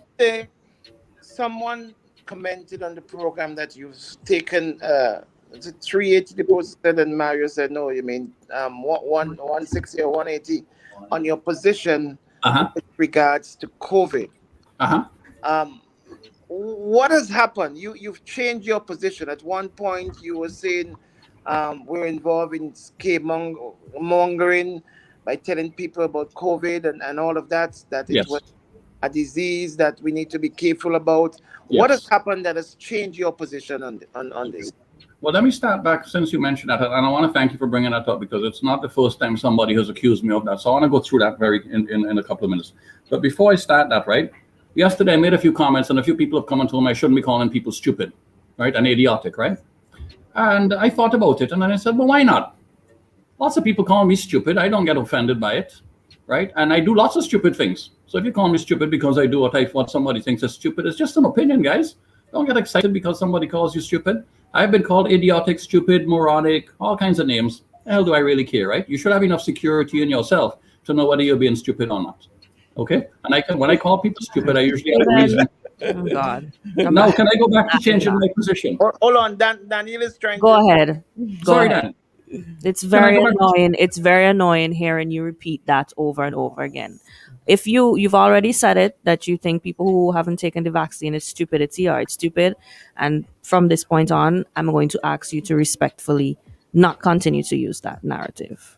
Bing, after I finish this, okay, I'll say what I have to say. If Danny has a problem with me, she's entitled to say it, right? But last time I believe Danny was not in control of her program, unless this is her program. No, but Bing called me and invited me to come on and say something. Continue. All right, so I'm saying something. If I may be allowed to say what Bing asked me to comment, then I can, and if not, I didn't call and beg to come onto your show. Okay, Bing asked me to come make some comments, so I'd like to go ahead. Thank you. Let's talk about changing our position now. First things first, I'm very proud to say that when facts change or I get new information, I have no issue changing my position. But in the case of COVID, have I really changed my position? Let's take a look at this, right? First of all, at the very beginning, I said that if you get COVID and you are a young person, there's a 99.5% chance that you're going to be just fine. Nothing has changed there. If anything, as we've gotten more and more information, it is very clear to us that 99.5% of people who get COVID appear that they're going to be very fine. Okay? And there was a lot of fear-mongering, I thought, going on. And there's still a lot of fear-mongering going on now. There's fear-mongering on both sides, though. There's fear-mongering on the anti-vaxxer side, and there's fear-mongering on our side, okay, who are pro-vaccinated people. So let's be clear again. I have never once said that COVID is a general danger to your society. It's a great danger to your economic society, in my view. It is not necessarily a great danger to your health concerns, because the reality, again, is 99.5% of people who get COVID will be just fine, okay? But we have to deal with a reality that's in front of us. And here's the reality. The reality is that the press and the media drove COVID into a certain sphere of fear and panic, which I was against, and I'm still against to this day. So now my position hasn't changed there, okay? We then move on to what happened. Because of the media, and I said this from the very beginning, CNN, MSNBC, etc., all right, made COVID what it was. All we see is death numbers every day, and how many cases we've got. And I said from the very beginning, who cares about cases? I frankly don't care about cases. What I care about are hospitalizations and deaths. That's what matters to me, right? But politicians react to the media, and politicians made certain reactions. From the very beginning, I told you guys I was against shutdowns, right? I said that from the very beginning. I've been very consistent. I'm not into shutting down countries and closing economies and all of that. That's what I said, and I'm still consistent on that, all right? Now, there's a couple of things that have changed. And I continue to maintain that death rates are still going to be very low from COVID, right? And I said from the beginning, Bing, remember I cussed you in the studio once or twice and said, why should I have to protect you from yourself when you're not willing to protect yourself? I've been very consistent on that also. We now have a thing called vaccines where people have the ability to protect themselves, Bing. And if people choose not to have vaccines, then I don't see why I, who have been vaccinated, should be trying to protect you who choose not to be vaccinated. Very simple. Why should I have to wear a mask? Why should I have to be shut down, right? To protect you who choose not to be vaccinated. You are entitled, as I continuously say, and as Jomo's heard me say a million times, you're entitled at this stage, as far as we are aware, to say, no, I do not want to take a vaccine. You are not entitled to spread lies, and I try not to lie. You do not hear me trying to stoke fear. You heard me the other day with Gerald Thompson. I don't like the fear-mongering being stoked about a Delta variant and a Delta Plus variant and a Gamma variant and an X-ray variant and whatever's going to happen next. I am, however, concerned that the fewer people who are vaccinated, the better the chance that the virus will mutate in a manner in which the vaccines are no longer able to deal with them. And then we're back to square one again, right? So for the people who accuse me of having changed my position, tell me what I've changed, please. Where exactly, what position have I changed exactly? I'm not fear-mongering here. I'm encouraging people to take vaccines because I think vaccines are the way to go. I think that vaccines will help us get back to some sort of normalcy again, which I think would be wonderful, right? So what fear-mongering exactly is it that I am doing here? Or what have I changed my position on that is unreasonable in your view? My friend, Bing, I wait for you to tell me. Where's Danny? She's gone, or she don't want to respond? I would like to know what to change my position on. Do you think is that we have vaccines that we never had before? So shouldn't you not change? Go ahead. There are persons who may say that your argument is merely, and you said it just now, it's an economic argument. Your concern is more about the economy and not health. Yes. So and I have been about the economy and then the health. What do you say? And Bing, I have been accused of that from the very beginning, and I accept that accusation. I believe that is largely true. People are going to die, Bing. People die every single day. That's the way the world works, right? I have said from the very beginning that when this COVID thing is done, we're going to find that the death rate is about 0.5 or less than that, 0.05%, right? Or half a percentage point. Guess what the numbers are? Well, if you look at St. Vincent and the Grenadines, we're actually on the 0.5%. If you look at the worldwide numbers, it's about 2% of people who die, right? But that's people who test positive. There are tons of people who've had COVID and who are asymptomatic who never test, who never bothered to get the test. So we know the real death numbers are significantly under. That percentage number is significantly under Bing, right? What was said. So if you don't like what I have to say or you think I'm wrong, by all means say so, but fight me on facts. Don't fight me on made up numbers. Don't fight me on telling me that there are thousands and thousands of people who are dying from the COVID vaccine when you can't tell me one reputable website where I can find it other than have to go on QAnon and search desperately to find something to support my position, right? Yes, there are issues with vaccines. There's issues with every vaccine. There are side effects with a lot of drugs that we take. All right. Don't tell me you don't know what's in the vaccine, so you couldn't put it into your body. When you eat KFC, do you know what's in KFC? No. So can we be? What I would like people to do, Bing, is to be reasonable, and let's have an honest discussion about what we know and what we do not know. People who refuse the vaccine, who said don't want to take the vaccine because it hasn't been tested enough. Well, that's not true. The vaccine has been tested. Vaccines have been tested tremendously for a long time. What you can say legitimately is that the vaccines have not been circulated and have not been used for 5 years or 10 years, and I do not feel comfortable with it because of that time frame. That's a legitimate concern. I'm not going to argue that with you, but I am going to argue if you tell me it's not been tested, it's not been whatever. It's been tested by being 2 billion vaccinations have been administered so far, 3 billion vaccinations around the world.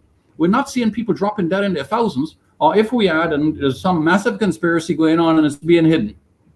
So I think we need to be honest here, and just because we feel a certain way, right? I happen to think, as I said before, people who don't take vaccines unless they have a legitimate reason, I think they're being silly, stupid if you want, whatever term you want to call it.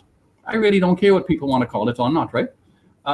That's my personal opinion, because I think vaccines protect people, right? It allows us to get back to a normal life. If we do not get things on the way, and tourists do not come to St. Vincent again for another year, what's going to happen to all those people who work in the tourism business? Do we think about them? Do we care about them at all? And those are the kind of discussions I think we should have, civilized, straightforward discussions, and not fear-mongering. Because while we can accuse the anti-vaxxers of fear-mongering, we can also, see a certain amount of fear-mongering when we talk about Delta variants and Delta plus variants and Gamma variants. We see all of these things too. But there is a legitimate concern that a variant will develop, that the virus will mutate into something that the vaccines can't handle. That's a legitimate concern, and that's a very good reason, in my opinion, for everybody to have vaccines. But we should be reasonable. I'm not into fear-mongering, as you correctly said, and I never have been from the very beginning. So again, I go back to saying, what position have I really changed? What have I really changed from the beginning of this thing? All right. I think we should be standing by to have Dr. Thompson. Is he on, Mario? Is he? Yes, he is on, but we do have to do a quick commercial break before we bring him on. Okay, all right. Stephen, are you going to stick around? No, I will let you carry on with Dr. Thompson. I don't want to upset my friend Danny anymore, so I will say goodbye. But how did... Take care, guys. Okay, cool. Thanks. All right, Steve. All right, take it easy. We come back with Dr. Gerald Thompson. What's up, Doc, after this? Free loans for your every need. Cards have you covered, best believe. Cards Ready Cash is for everyone. Not to worry, fast approval. Hurry up and come. We got it all. We on the go. Cards Ready Cash, you already know. We got it all. We on the go.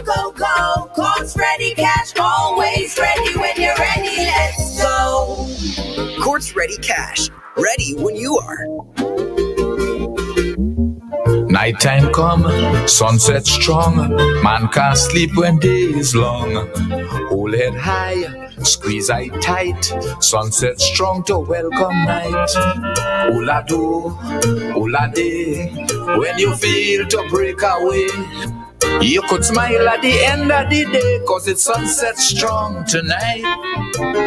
You sure to smile at the end of the day. Drink sunset strong tonight.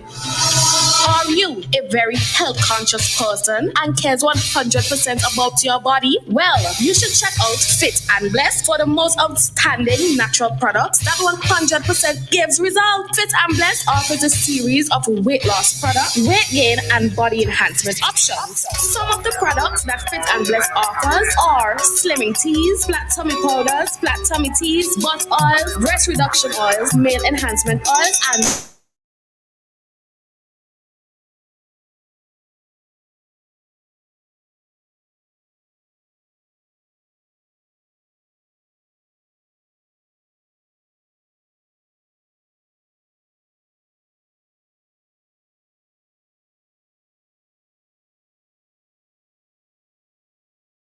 On my own to get the shot. I would have taken it anyways, but it's nice to feel appreciated. So if I decide to take the vaccine, they gonna thank me too? I feel so, but you had to go to grenadinesinitiative.org for details. Grenadinesinitiative.org? This is Boom 1069.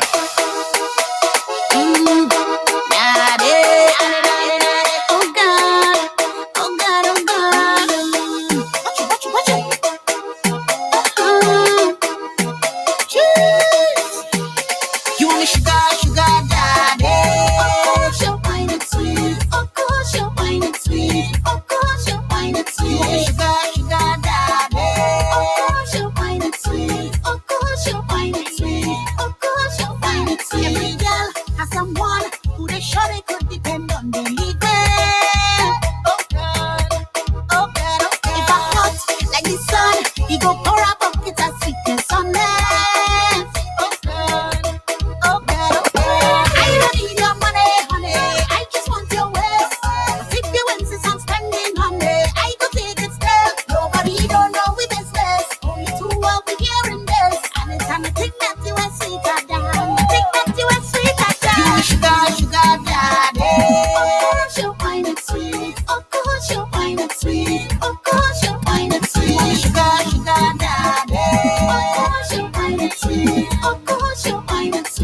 Of course you'll find it sweet. The real Batman Big, Daniel, and DJ Shady. OMG in the morning on 106.9. I gotta let you know what's going on with Digicel. You can get Prime for this summer with Digicel. Catch your share of $30,000 cash weekly. Activate a 3, 7, or 30-day Digicel Prime bundle. Make the switch to Digicel. Pay your postpaid bill in full. Bundle postpaid plus fiber or sign up fiber internet for your chance to win. Be one of 4 lucky winners to be selected weekly and gain entry the DigiCash Vault. Digicel terms and conditions apply. Hashtag better together. You know Digicel and you definitely better together. We asked the question right about now. What's up, Doc? Oop, let me bring the bad man back into the room as well. Hey, Doc, how you doing this morning? A pleasant good morning to you. Pleasant morning to Morning, Doc. everybody. Morning, Doc. Morning. Yes, it's always a pleasure, Bing. Always by Mario, Daniel, Shady. You know, Shady, as I say, I love the music, Shady. I love the music. I Now, sent him a list of songs to play. It's all my decision, Doc. It's all it is. selection. I don't believe that. I believe in All my selection. personal freedom. Shady, I know you have the personal freedom to do that. Do what you want. I don't think. You see, you don't want to give me any credit, but it's all right. Give credit. Give Shady credit. No. I tell you something. Don't tell him the truth. Don't tell him the truth, Shady. I tell you something, Bing. I give you a lot of credit for what you have been doing in relation to public health. I want to say that. I want to thank you very much. And I would like to see a lot more other persons who are influencers to basically do this. That's where we're going to go, where we have to go. And we need all types. We need tough, aggressive individuals like Steve. You know, people may not like what they say. I agree with Daniel. I would not use the word stupid and so forth, because studies have shown that aspect does not work, and you have to find methodology to how say when you might talk to other people, your employees. If you're shouting at your employees, Mario and Shady, and telling Shady, you must play this music, and so you're not gonna really get anything. I know you haven't done that. You know what I mean? So I think that the approach we take is one that is reasonable, although it can be firm, it can be steady, can have some consistency and so forth about the approach that you're taking. You know? I have a quick question for you, Doc. Sure. Straight up. Do we have a new COVID death in SVG? I am not sure. I don't really have the facts. I do know that there was someone who did pass away at the Argyle facility. Let me say, the Argyle facility is an interesting facility. It not only can handle, and it is primarily supposed to handle COVID, but it can handle other types of infectious diseases. So we have to assume that this is something that may be COVID, but it can actually handle other entities. Now, it has been designed to provide intensive care facilities. Yes, Sam? So someone who is in an intensive care unit at the Milton Kate Memorial Hospital can be transferred, and they'll get the same type and intensity of intensive care type treatment at that facility. It's just that some of them, of the rooms and so forth, that would be available are under what we call negative pressure facilities. So it does not allow any germs, any other thing to shift out to affect any other patient and so forth. So this has been fairly well designed. I mean, these things could always be better, but I think that the facility is, it adds to what we're able to provide. And the protocol has been that generally any sort of major infectious disease, especially COVID, would be transferred out, and they have protocols in terms of how to do it without in some way reducing the level of care of the patient during the transportation and so forth. And so everybody is then protected, and you don't have a situation where if there is an infection that it's able to spread from one patient to another who have been hospitalized for a broken leg or for some other facility. I expect that there will be some further announcement from the health entity versus what would have been done from the prison officials, and that you will then get some greater details on this. I think it's not unusual that there may be some gap or delay in terms of gathering all the facts and be able to put over accurate information so that, also, I want to say, anytime there is some sort of infection, there has to be what we call the contact tracing and so forth involved. All those things have to be done involved. So right now, I am not, I would leave it to the officials to do any sort of announcement. It'd be wrong of me to go beyond my bounds and make any sort of announcement based on limited information that I know. I think we need to have the full information to tell what's really going on. And my next question, you answered it, because my next question would have been, if that is the case, then the entire prison population would be under scrutiny, and also the prison staff as well, to be tested for COVID. No, not necessarily, whether it's COVID or any other type of infection. You would have that level of contact tracing. And sometimes persons may be in still within the prison, a relatively isolated area.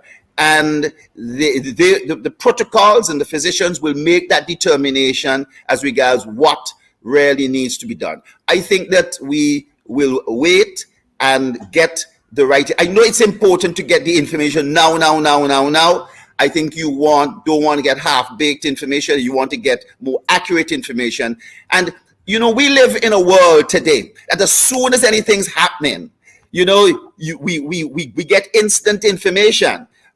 10, 15, 20 years ago, it wasn't like that. You could lose a day, you could lose 2 days. So I'm really glad that we have this concept of instant news. People kept abreast, but there's nothing wrong in waiting some additional hours or so to get more accurate information about what is taking place.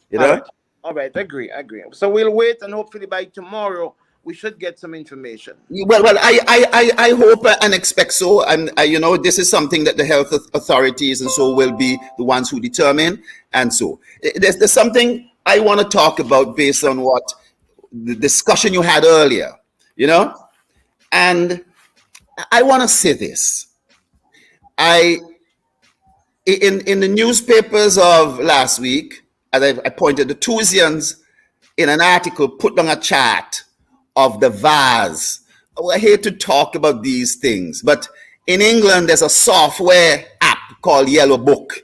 And in England, there's one called vase. It's been around for a long time. When I practiced in the United States, I had to submit any sort of adverse reaction to the vase. So the physician could submit, the nurse could submit from a clinic, or the patient themselves could call in and say, I had a fever last night. Or Bing, if you got vaccinated and you had pain for 24 hours, you could call and say, I had pain for 24 hours. This software in America is run by CDC and the FDA jointly. They both run it jointly. And the FDA keeps the information. CDC has physicians that anytime anybody reports, 2 months after I got vaccinated, my mother died or something happened, they will look and research it and do the investigation. Now, Jomo is absolutely right when he says that on this software, there has been 5,208 deaths. Recall, in America, there's been almost close to about the number of cases around the world, 309 million. But in the United States, there's been a total of 601,000 deaths. 601, I'm shortening it. It's really 601,867 to this minute deaths. And on this vase, there's been 5,208 deaths that has been voluntarily reported. Now hear this. CDC has reviewed those deaths, and they have found that in particular in relation to the Johnson & Johnson, there were 3 deaths as a result of clotting. There were earlier this year. Those deaths they haven't seen any further clotting deaths because now we know how to treat clotting. They know how to treat clotting. As soon as there's any idea of clotting, they know how to treat it. So even around the world, you're not hearing anything more about clotting thing. Have you heard anything more about clotting? You ain't hearing that anymore because they know how to treat it. and so forth. So that isn't an issue. But what they have found is that the amount of deaths is being reported, I'm seeing, is essentially under 10. They said 3. Now, this is because Jomo and other people are taking the raw information on the VAS, which is and the VAS has a whole set of disclaimers saying this site is a collection agency. This site in no way reflects true numbers, and the number of reports of other side effects of fever and redness at the injection site, a little chills, a little muscle ache for 24 hours. People will report those things too. And they're able to survey all those. What they're looking for is rare, severe disease. Rare, severe disease. Because the common things of having a fever for 24 hours of 101, having a little redness at the injection site, those are adverse reactions. When we told you, Bing, when we told you to sit down outside of that polyclinic for 24 hours, that these are the things that could happen. And if any of them happen, I think they may have even contacted you after, but they contact some people, to find out, are you all right, and so forth. As the numbers increase, they may not have done it for everybody, but tell people, we here in St. Vincent, we monitor the adverse reactions. We haven't seen severe reactions of any sort. You know what I mean? And I want to point out that Jomo is absolutely wrong when he says that there's over 5,000 persons who's died, or he's seen that in some figure, because that is where the QAnon, I'm telling you, Jomo has been hooked, line, and sinker, caught in terms of that web of QAnon data. And they would be the ones to push that out, hoping that people don't understand VAS, don't understand it's a voluntary thing.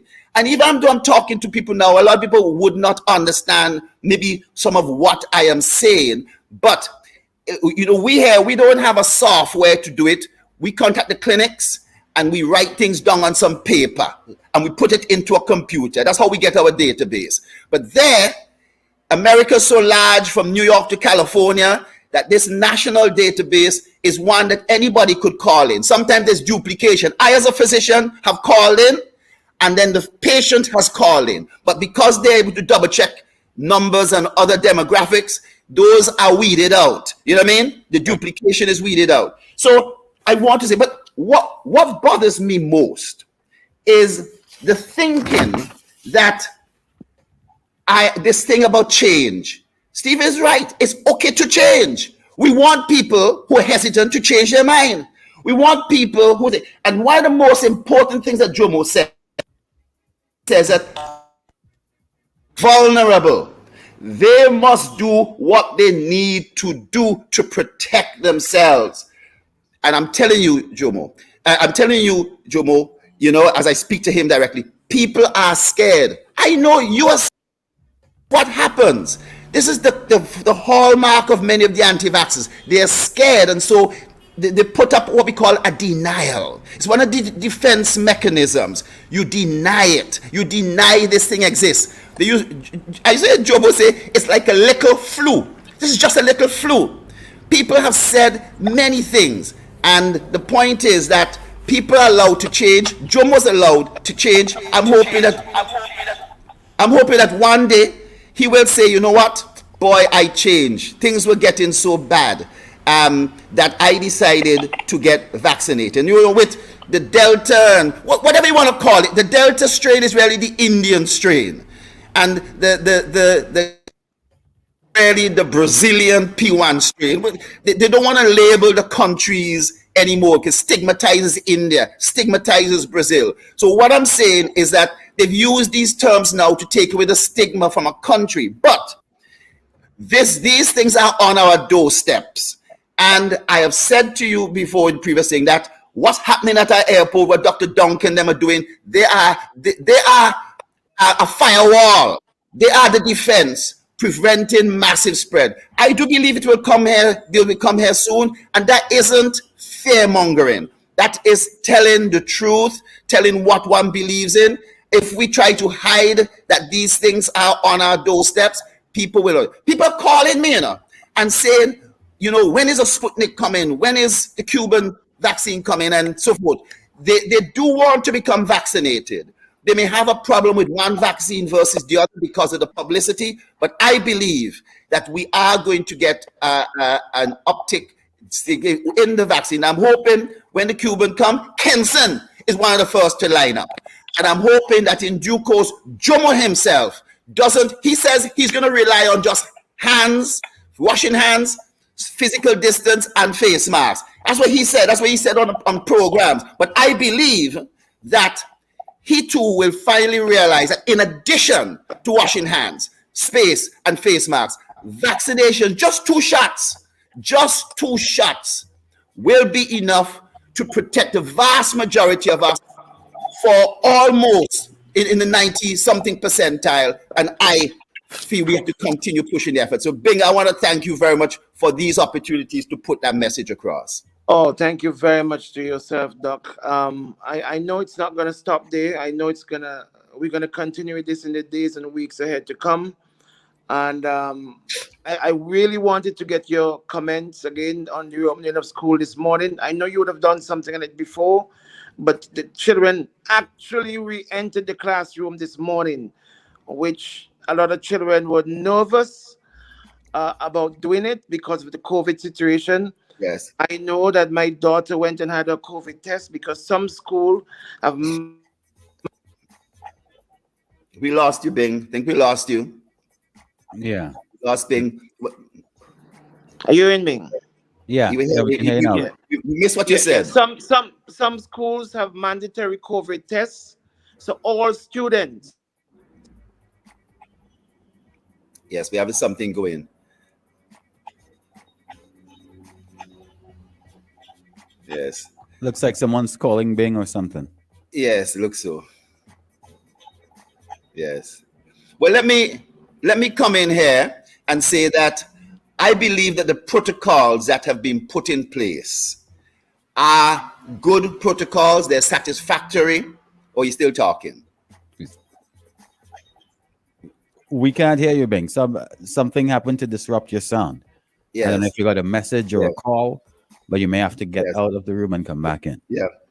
That's bad. Well, Mario, let me just respond and say, I believe that the protocols that have been put in place are good protocols. I see the spacing of desks and so forth for these exams. They meet the criteria for things.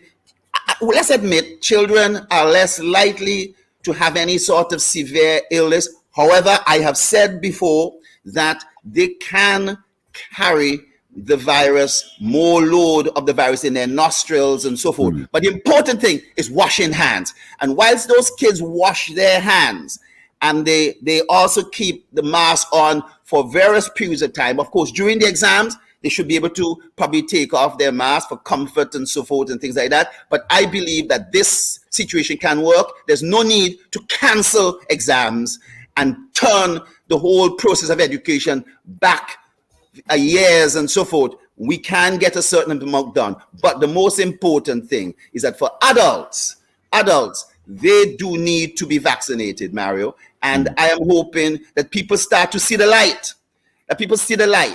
And I'm really glad. I want to repeat what Jomo said. The most important thing I said yesterday. People who feel vulnerable, they must do what they need to do to protect themselves. Please, you have to do what you need to do. And those people who live in circumstances where people are preventing you from being vaccinated because they don't want to be vaccinated, or they have something against the politics of it, or against somebody, a nurse, a doctor, please come out and we could come to your home and we could vaccinate, make sure you're vaccinated too. Give us a call, a hotline, we could take care of it. Thank Doc, you very much. We've got two questions. Someone says, can the doc speak about the new studies in Canada and elsewhere surrounding fertility and monthly cycle disruptions? That's one. And someone says, vaccine does not prevent attracting or spreading. It only helps in reducing strong effects. Right. I'll take that second part first. Okay. in terms of medication, if you have sugar, you take a tablet. If you have pressure, you take a tablet or maybe an injection.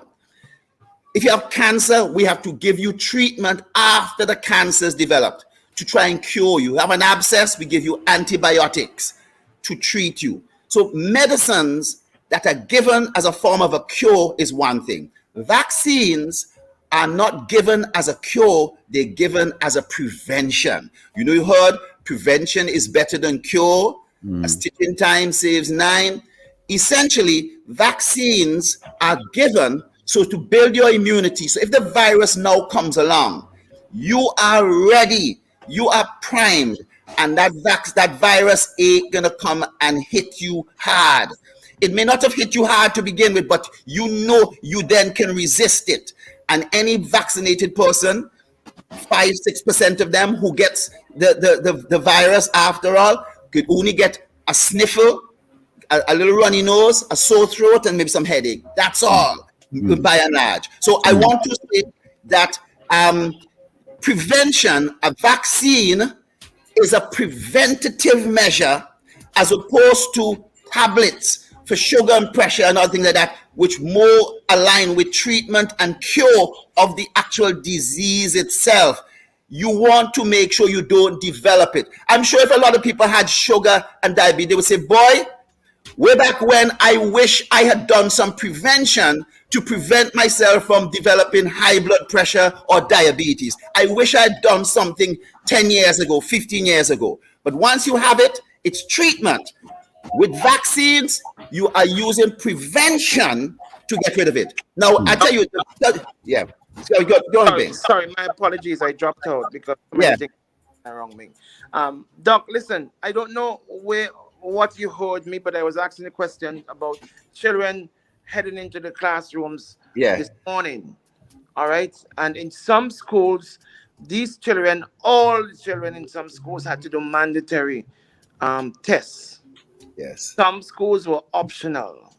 Yes. I know it was rough for a number of these students. It was really rough to even an adult like myself can't fathom doing that COVID test, right? Yes. If I have to do it, I'll do it, but it's really invasive. What's your take on all of this being done and the possibility that this will have to continue on a regular basis once schools are open back in full after exams and all of that, that students and teachers may have to have these COVID tests done very frequently? First of all, it's an expensive thing, but boy, Bing, it is part of the tools that you have. If you could pick up one positive case early, it then means that you can prevent spread to 10, 12 in other individuals who will further spread it and so forth. You saw in January how cases start to take off. In the BVI right now, cases are taking off. I don't know if you heard that, right? In the BVI, and we are seeing these kind of problems. In Barbados, they've also got increased cases. I want to say we are doing everything that we can, and the congestion that can take place in classrooms so that kids will hug each other. They will hold each other. They have friends they haven't seen for a little while. And they would go in the playground and try and they will hold on to each other. Yeah. If they wash their hands and all that, those things help. But boy, being able to, I don't think that test is as invasive as anybody says. It's not an injection or anything like that. And I think the nurses don't have real nice techniques in terms of getting this stuff done, right? And I think that it is very helpful. And if it has to continue, that's fine. I would like, on the other hand, that we're able to vaccinate far more and we're able to get 60-70% where we could dispense with a lot of this. We could even throw in a mask or put the mask in a drawer. But I'm saying to you that where we are right now, it would be reprehensible, it would be negligence, it would be terrible if we were to allow an upsurge and people were to die. This is now a preventable disease, whether it's somebody who is aged or not. I think that I am happy with the protocols that have been put in the school right now, and the distancing, the mask, all that sort of stuff. But and the mask, I think, are given out free and all this other stuff. And they handle. They know which kids have asthma, who can't keep on a mask for long. They know all these things now. They know these things. But the point is that adding the testing, the random testing, is going to be very helpful. But the alternative to is get vaccinated. And it's really the unvaccinated persons who I think will typically have to have the testing. If we do get the Pfizer and they start to talk or examine about being able to vaccinate persons from 12 until 18, that would have to be considered. Discussion have to be created. I am pretty sure that in another 4 to 5 weeks, Bing, that you will see several of these vaccines being approved. And anybody who's been saying that emergency medical approval, it's illegal to mandate things, I think you are going to see certain mandates in different parts of the world based on the fact that the drugs have been finally approved. And we'll wait and see for those persons who've been saying, it's not approved right now. When they find out that it is approved, what will they say? That's the point. All right. Doc, I want to thank you very much. We're out of time. We're going past. Yes, I know there was one question I didn't answer. Maybe I'll answer it another time. Apologize, that's on the sterility. And so for anybody to think that I avoided that question, I'll come back with that tomorrow. And we'll talk a little bit more about that. Okay? Doc, thank you. Catch you tomorrow My morning. pleasure. My pleasure. The #1 morning show in SVG. OMG in the morning with the real Batman Bing, Daniel, and DJ Shady. Yeah, I wish you forgive me for living like this. Wish you forgive me for living like this.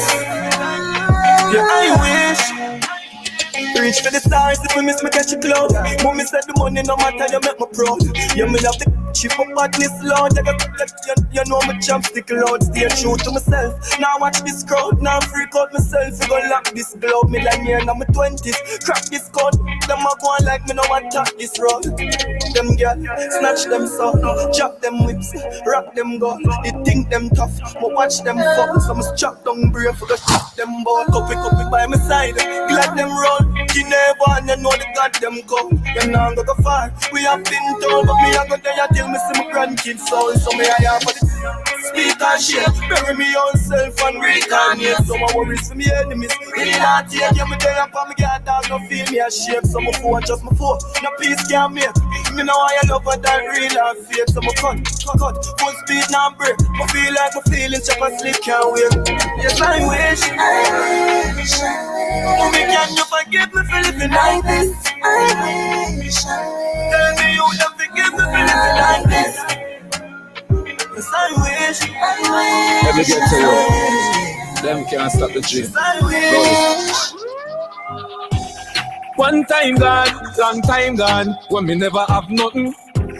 When I 2 slices of bread, be careful what you bully beef till cut you. Now a 10 key, and me don't even know which door figure open. Me full of enemy, everywhere me go, me have to walk with the sun. Now make them stop me when me reach so far. Left mama down a yard, me a do it for her. You know sister, we a pray. From me bad man a rise, man a reach for star. Hey, me can't just a nigga, me no need to far. You know sister, we a pray. We just like the ocean, yeah. When you're there, better than your son, Lord, explosion, and we make the commotion, yeah. They even dance for them, watch we have emotion, deep and we slow down, yeah. We do it first, cause them soft like lotion, and waves like the ocean, yeah. We never see a phone sound, strong. After me no idiot, yeah. After me no idiot, yeah. She better know, say, after certain time, don't contact me, yeah. Some boy on a life, boy, have some girl I gotta start for your wife, for your yard. Them think they mean a lie, lucky she not stab with her. And some boy, them ways can road. Half them a chase her around. Hold you up, some toe. Then I walk up with it in a crowd. Hey, no girl me, can't stand no drama. Me make me girl pan a corner. Every miss she know them policy. After 9 o'clock she can't call me. After me no idiot, yeah. After me no idiot, yeah. She better know say after certain time don't contact me, yeah. Me no know what them a think. Treat your girl but she a go cheat as a blink. Now you make a prick get the link. Your girl inna the kitchen wash inna the sink. Let that sink in. You can't violate man a banking pain, hey. So for you feel the pain, don't treat all of the girl the same. You see it, say? Some boy not a life. Boy, have some girl I rather style for your wife, for your yard. Them think them in a life. Lucky she not stab me with a knife. And some boy, them ways get a road. Half them a chase her around. Hold you up some toe. Then I walk up with it in a crowd. Hey, no girl me can't stand no drama. Me make me girl pan a corner. Baby miss she know them policy. After 9 o'clock she can't call me. After me no idiot, yeah. After me no idiot, yeah. She better know say after certain time don't contact me, yeah. No girl me can't stand no drama. Me make me girl pan a corner. Baby miss she know them policy.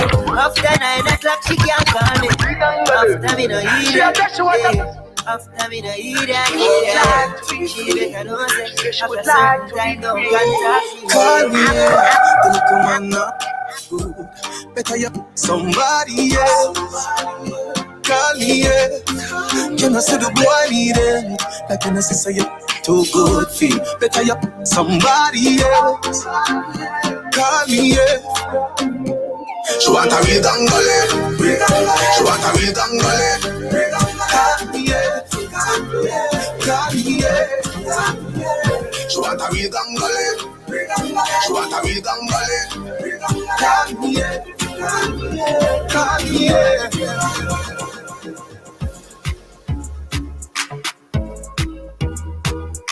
OMG in the morning.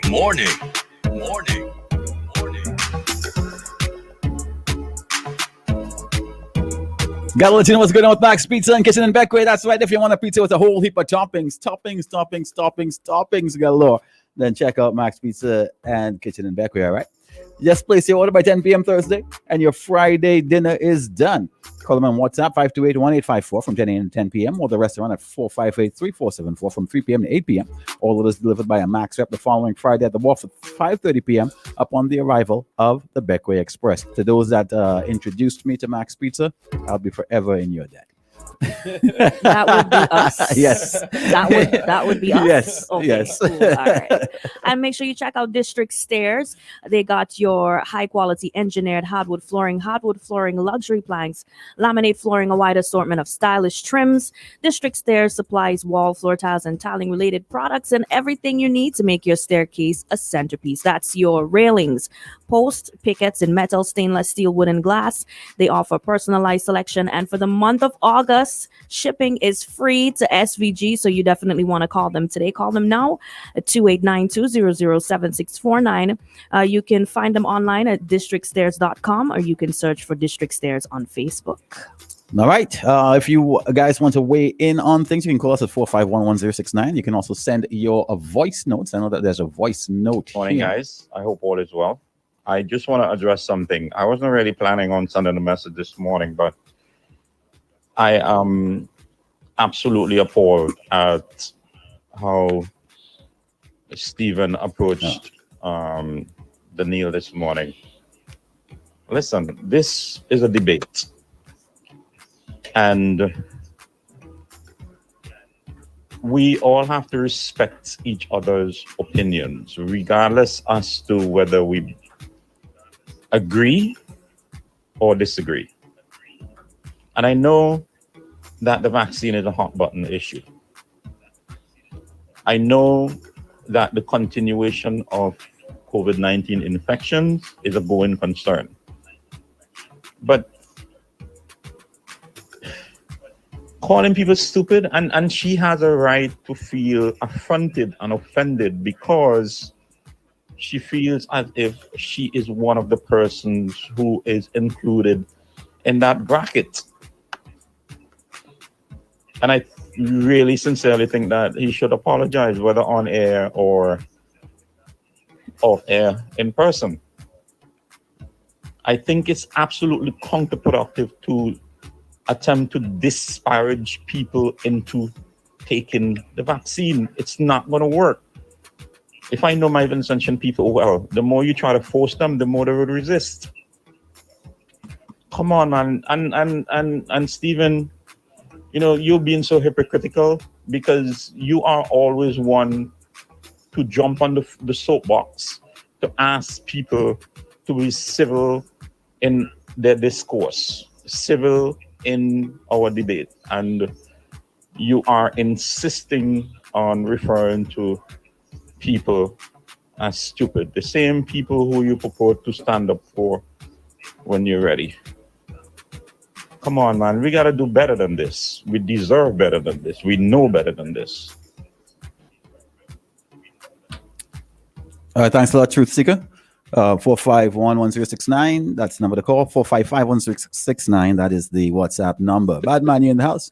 Let me address this matter because it's not a matter I wanted to deal with on air. Mario took out the music completely. You know, I can't function without that, right? These are not things that I like to deal with on air, even where I am concerned personally when people make attacks on me, I just continue to move on, right? This, in my opinion, is something that I would prefer to deal with off air as opposed to dealing with on air, because then the entire program shifts from what it was supposed to be to that. And I really, that's not my style too. When it comes to personal things on air, is not the place where I don't, because I have so many other things that I am carrying on the program. So the minute I take my eyes off of those other things to deal with that, then the program, that's it. The show falls apart. Okay. So this is not something that I would want to deal with on air. Okay, guys. And you know, I don't think sometimes listeners know what goes into carrying a morning program. You know, there's so many distractions. There's so many. I have to listen to the interview, the person that I'm interviewing. I have to listen to this. I have to come back, think about my response. I have to think about all these little things. And, you know, I don't want to get into these things on air because right now, this is what is happening. What I'm supposed to be focusing on, I'm not focusing on it. Right? There have been times in the past where people attack me personally, and I just pretend like if I didn't hear it and keep moving because my mission, I have to accomplish my mission. Right? And trying to fix to out a fire on a, you end up out in a fire, using up all your water, meaning your energy, out in that fire when it can just wait until after the program is finished and deal with it.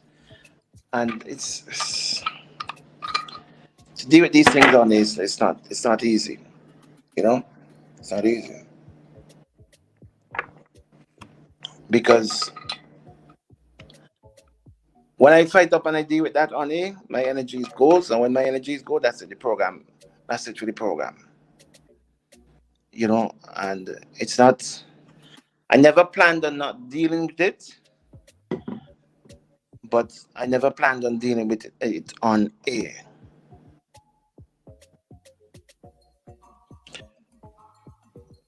So that's my response to it. All right. Let's see what's going on with the callers. Let's see who's on the line. Good morning, Live and Boom. Hey, good morning. Being a like the approach, you deal with a half here, but I wanna do a little spin on the coral reef thing. With the moving of the coral reef. This is another approach, right? Say they put up a sign, beach protected, only snorkeling allowed. And it could provide jobs for like a boatman to carry the guests and them to another beach. Or it could provide job for a taxi man to carry them to another beach close by. You know, the taxi man them could work in collaboration with the hotel. If you want to go to another beach where you want to bathe, these taxis are available. They are hired by the hotel, and you could tip them, because snorkeling is a very, very valuable job description, so to speak.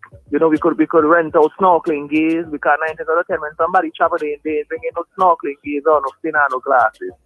We could rent that out. We could have a glass bottom boat. You could have a floating bar, just like the one down Becky, but instead of a regular flow, you could put a prospect flow, so people them could see the ecosystem below that's protected and why we need to protect it. And it could be an educational thing to kids and them who come with the parents. So we have to think things outside the box. We can't follow the typical things or do the same thing and expect a different outcome. We've been trying the same thing over and over and over again. We have to just look at places like Maldives, look at places like the Great Barrier Reef. That's one of the world-renowned places, Great Barrier Reef. To go just to snorkel and see and send them to me, that's better coral reef than Australia. You know what I'm saying? But that's just another spin for another thing. So the one them who listening, who could make decisions, and what we also need to do in St. Vincent, we need to have think tanks, you know. Yeah. We need to take criticism as constructively. Look, I'm an electrician, and the reason I became a great electrician is because I took my criticism constructively. You never think nobody bad mind me, because get the man come and say Maxie was doing that wrong. Caller, if you really saving us.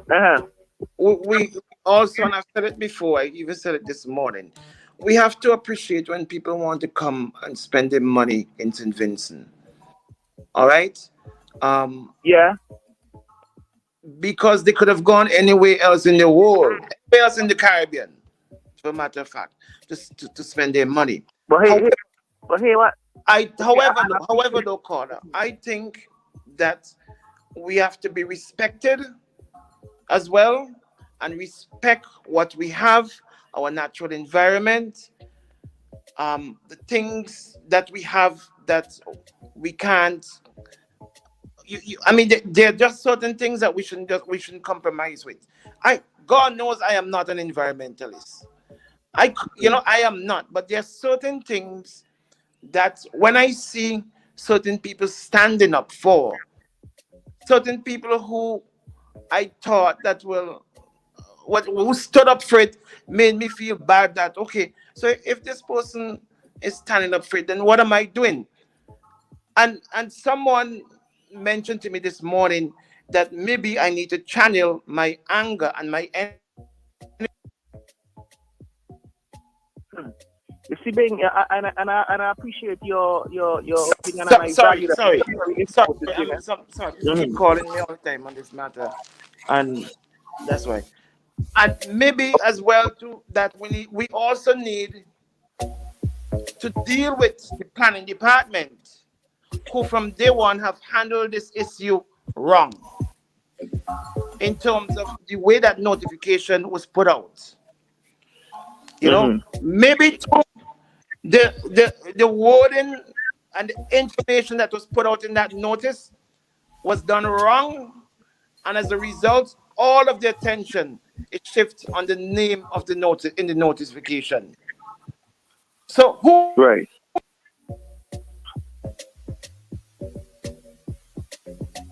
Hello. So and another thing I noticed too. Yeah. Sorry.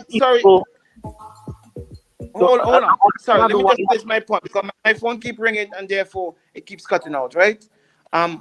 Who should we really focus our attention on at this point? Should be the planning department as well too, because they're the one who, from my information, who put out the notification and put it out wrongly. And they need to take some of the heat on this matter as well too. All right, they need to, because and while I give my friend Adam a little touch this morning, they follow due process in that you make an application to the planning department. The planning department will respond in the way they did. However, the planning department worded the notice in the newspaper wrongly, and therefore gives a completely different impression of what it was supposed to be. And so let us don't take the government department off the hook. Let us don't leave them out and think that because they also have answers to give. They've got a lot of answers to give as well too. Sorry, caller, go ahead. My phone keep ringing. Every time it rings, it cuts out. Go ahead. Oh, Maxie's gone. Yeah, lost him.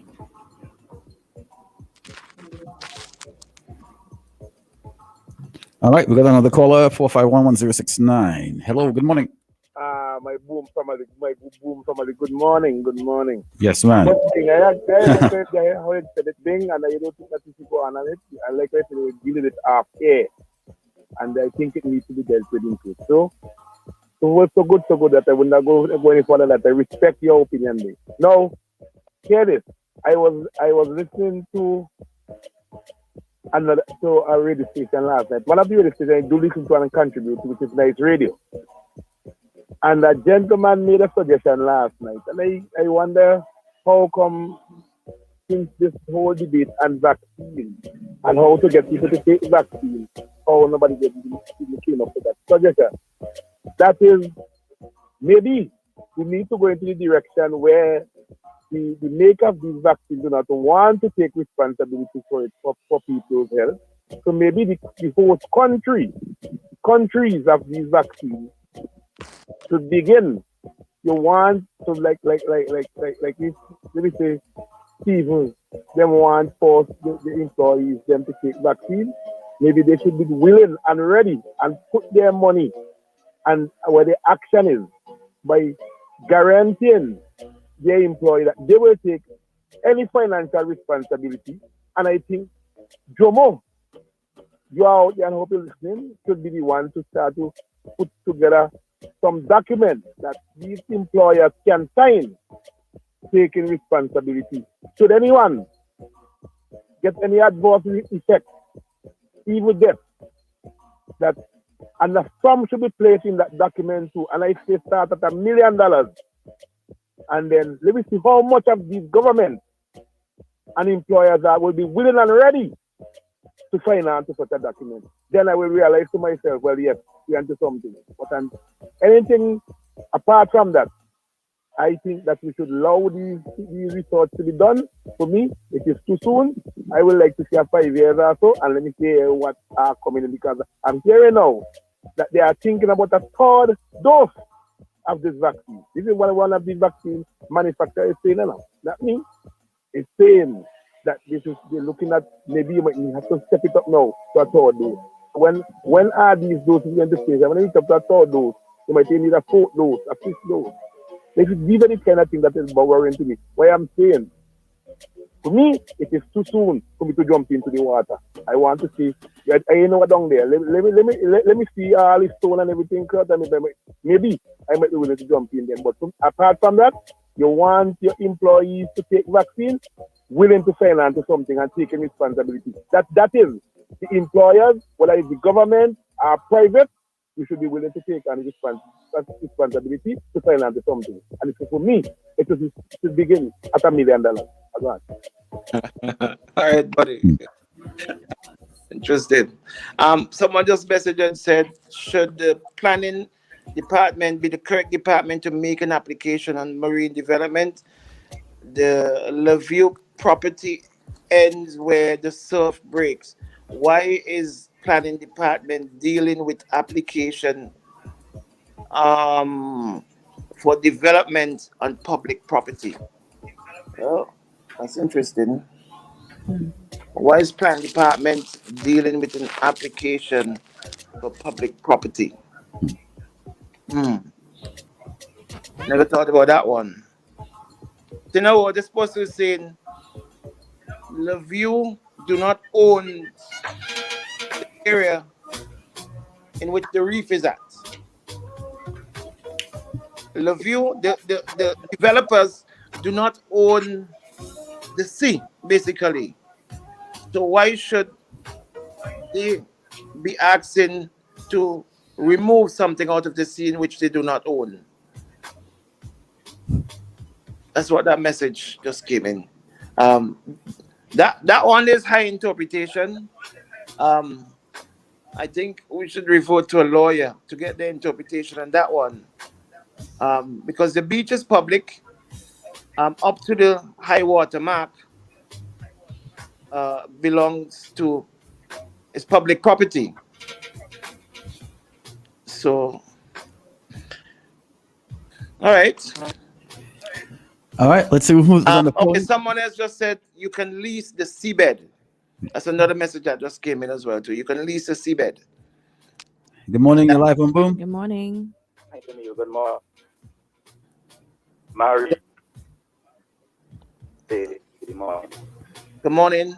Hi, good morning, Mr. Weeks. Yeah, Mr. Weeks. Yes. Morning, there Mr. we Weeks. Morning.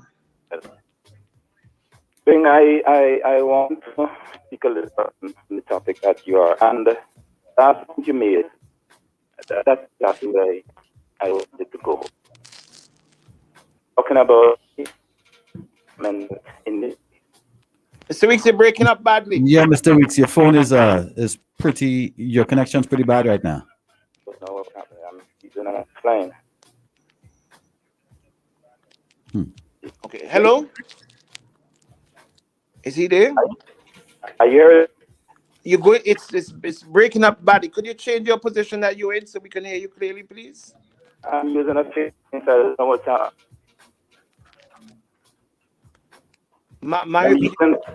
Using these and so fix. No, Mr. Weeks, Mr. Weeks is breaking up really bad. I think it's just your us. service area. Okay, all right. I'm okay. Maybe you can send us a voice note. So change your position that you're in. If you're some way that you're not getting good signal, could you move to another location? You guys hear it? It's very choppy. All right. All right, let's see if that's him calling back here. Good morning. Greetings, my brother. Greetings, my sister. Greetings, brother Bing. I just want to say something to you. Morning. If I tell you, when I call he, remember I used to big up Mr. Joachim because he's one of the individuals I think was brave enough to be critical of all the politicians. I called him, we had a relationship. Right. And I want to say to you, I hope he could be honest. When I miss him, I call him and say, what happened? Let him tell you what he said to me. Because if I come here and I say what he said, I'm going to look. But I could tell you, tell him what I said to him. Because I would say it to you. Caller. I want to just say to you, let me just say this.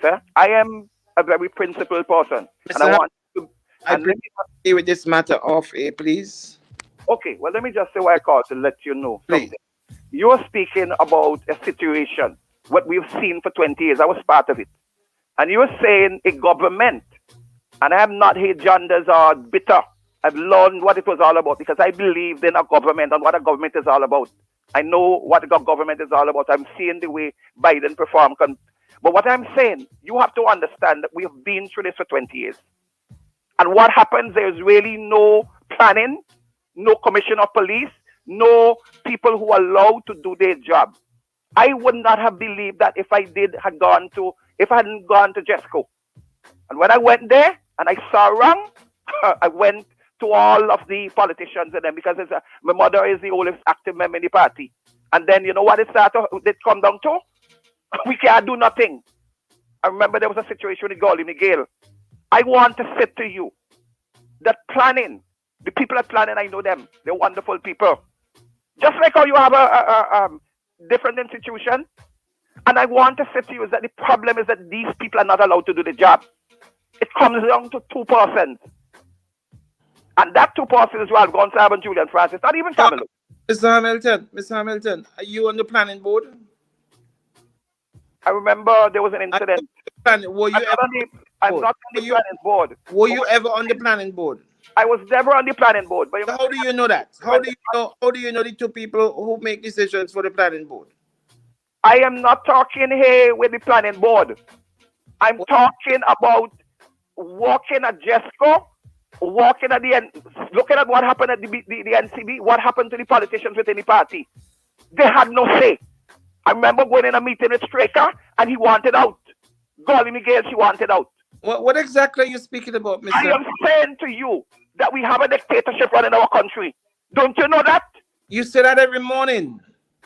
So What I'm saying, if you have a dictator running the country, what the hell it has to do with the board? The board can't make the decision about guns, Sam. Look what happened with the tenders process for years, where we failed with the CDB. Why you know that? Why is it that you don't want to admit Mr. Gonsalves as a dictator? Why do you have to make me look Please, oh Lord, God, please, 10 o'clock. Look sharp, come. Look think nobody wants to listen to you anymore, you know?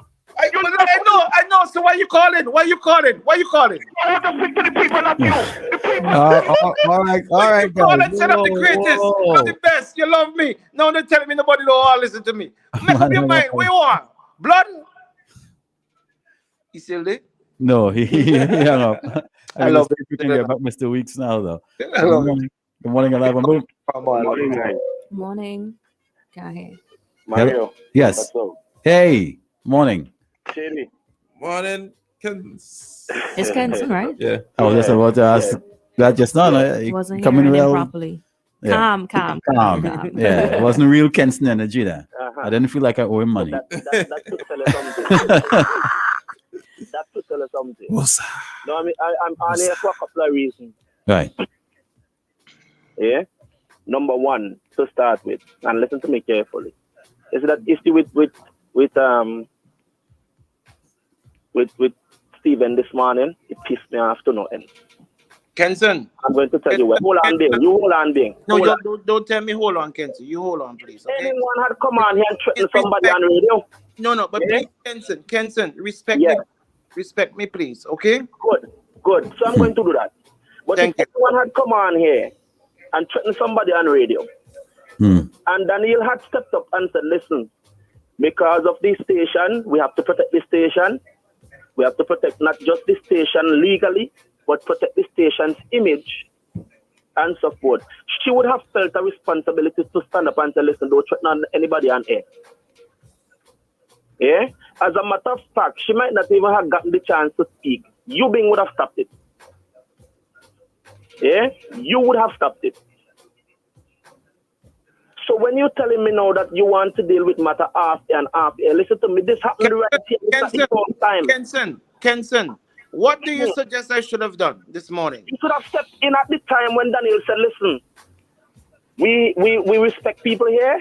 Can I interject? Mm-hmm. This is the only thing I'm gonna say on this matter. What did I say, Kenson? What did I say? just asked for an interjection. Guys, let's say I just want to say one thing on this, Dan has to say, and then I'm done with it. Kenson, I appreciate what you're saying. I appreciate whatever everybody is saying, but I don't think it needs whatever needs to be said needs to come from us, right? And in these situations, you just have to see people for who they are. When people go low, you gotta go high. That's all I have to say on it. So let's move on because I don't think it's for us to comment on. I'll leave it there. Right. Kenson, you don't have any respect for me, and I don't appreciate that. You hear me? Because I told you, I said to you, Kenson, I prefer to not deal with it on air. But you insisting still that... No, because I was going to get to what Daniel said, you know. That a public apology should be made. Kenson, what I was going to get at. You have to respect me because you're not in my shoe. You're not sitting in the chair. So you have to respect me. When I say I prefer to deal with it off air, you have to respect that. You can't call it. You can't call into the radio station and tell me how I should have dealt with a matter. I love this. I love what you're doing here. I love this.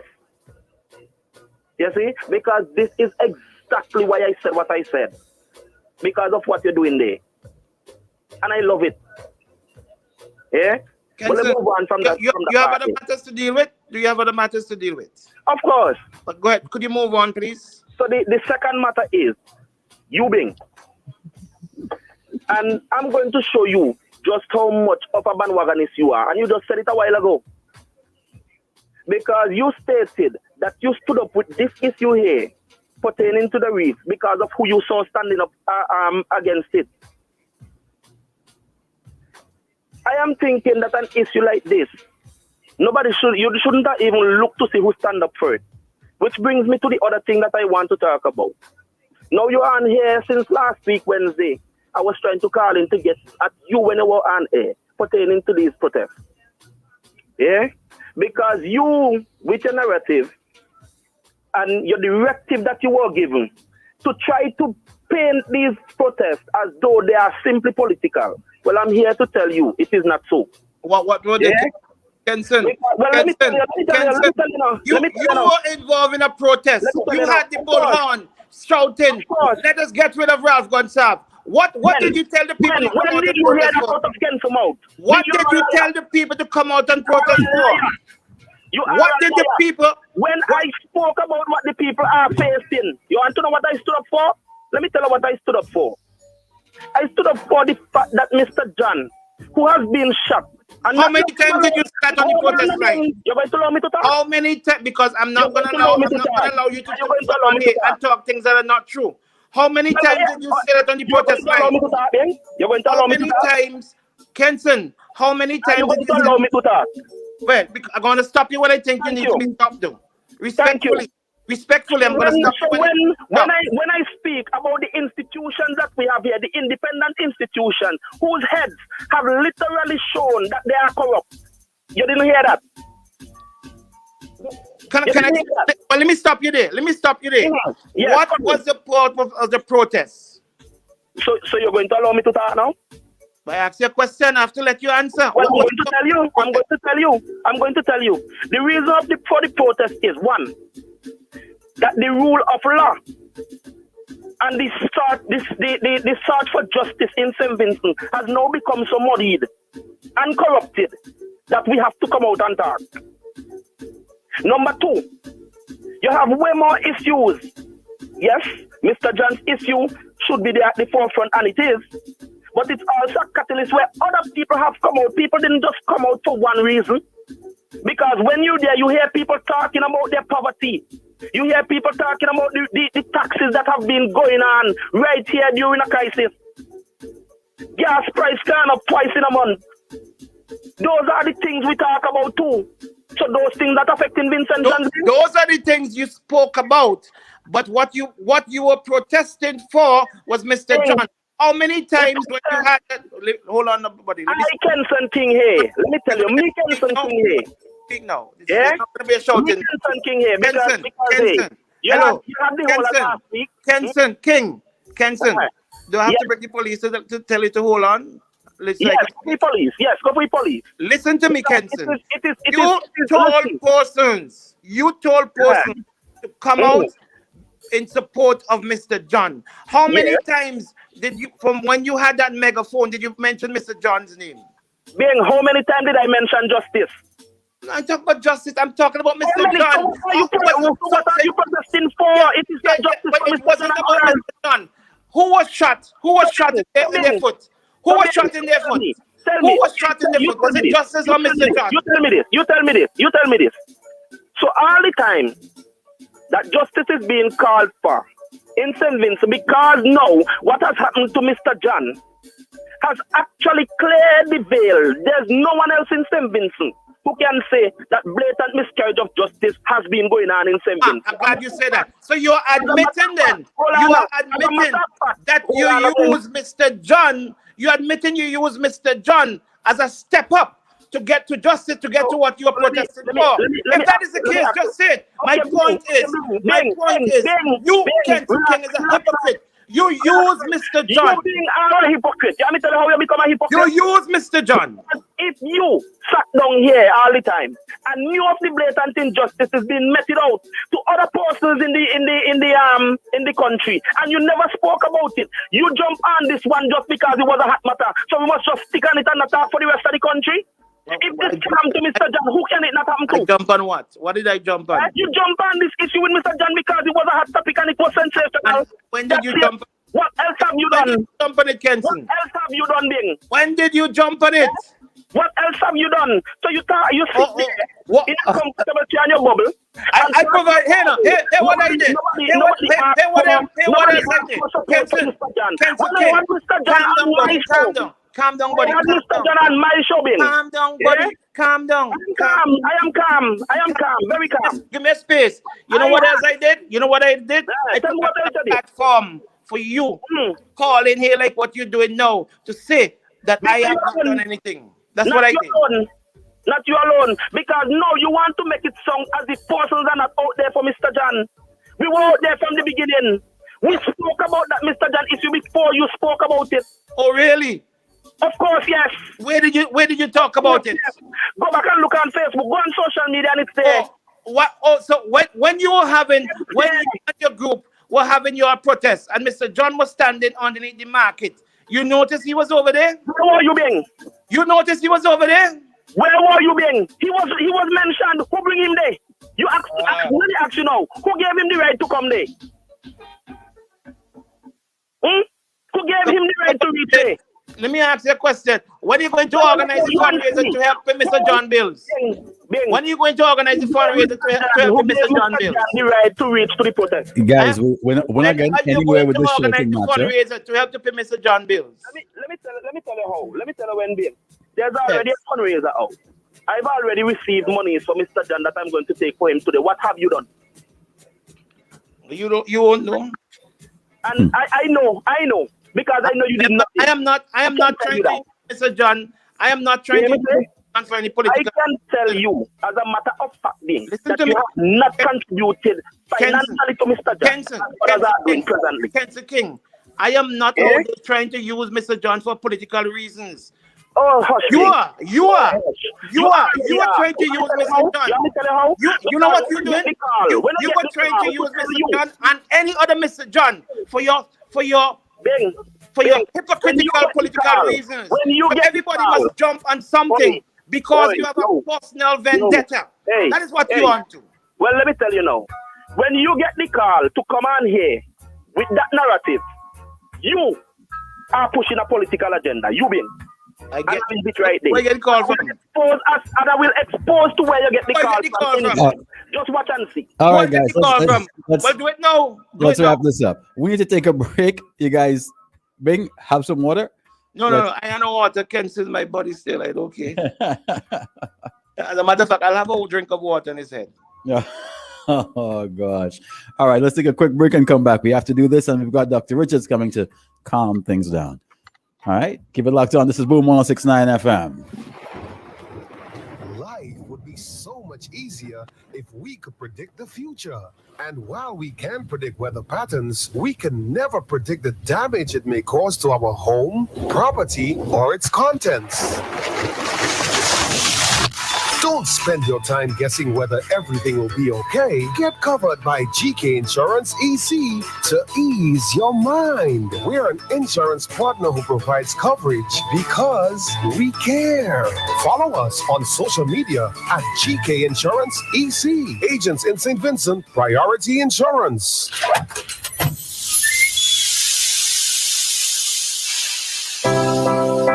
Nothing can stop me now.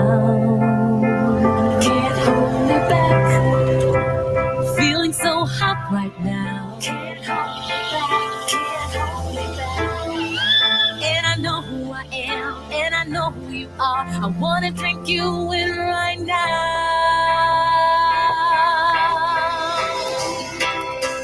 I cool for life. Drink it in. I cool me down. Drink it in. Any way you like. Drink it in. I cool for life.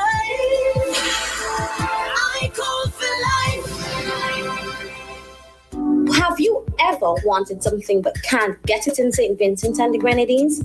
Sign up with MyBox and receive a free US mailing address and shop from any website for amazing deals. With just a few clicks, I can go from whoa to wow. With great rates, shipment twice a week, hassle-free, my son can now get his PS5 really fast. We even deliver to you no matter where you live. Contact us today at 533-2501 or sign up with MyBoxShipping.com. MyBox.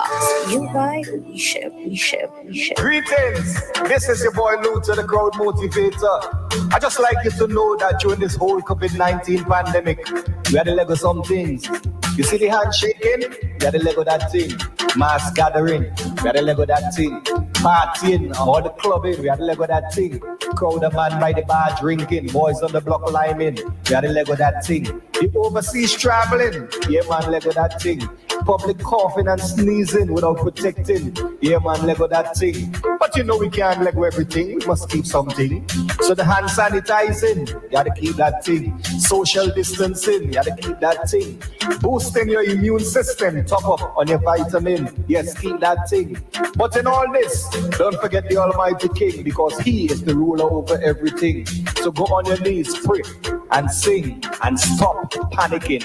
Be safe out there, everyone. This PSA is coming to you with the kind compliments of General Hardware. Boom 1069 is trending. Trending. Solid as a rock, solid as a, solid as a, yeah. Solid as a rock, solid as a, boy. I have seen hard times where nothing ever hit but we never bow to the shoes. We go put it on we feet, me say. No,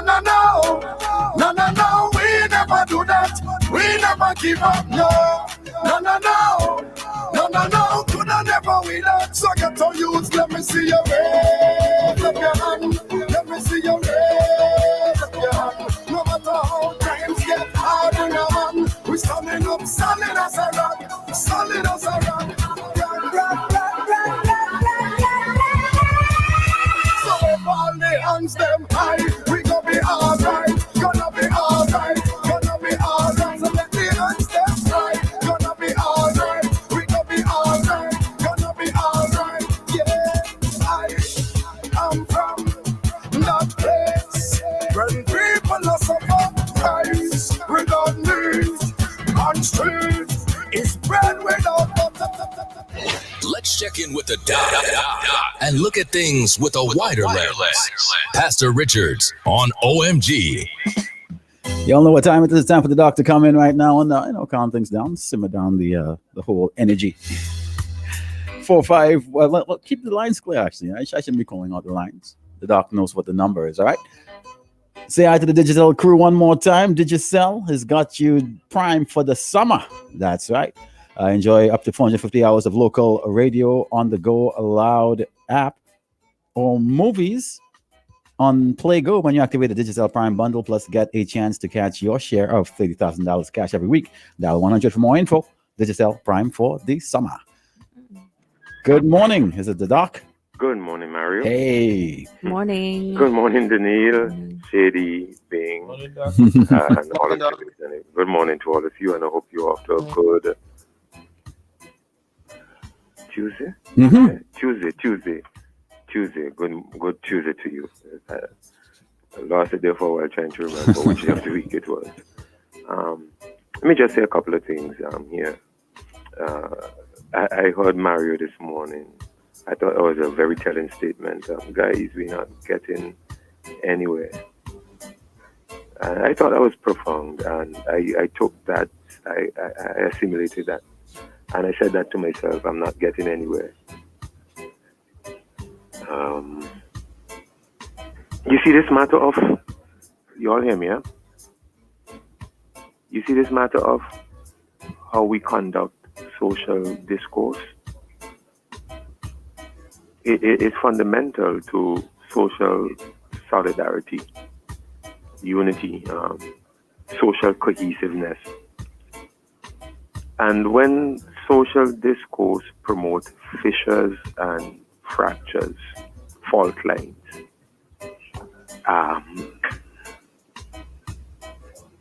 the whole, we threaten our social cohesiveness. Basically, what I'm saying is that as a society, if we don't learn the art of social discourse, we cannot even begin to dream or hope for the kind of social cohesiveness and unity of a country that, I talk about this a lot.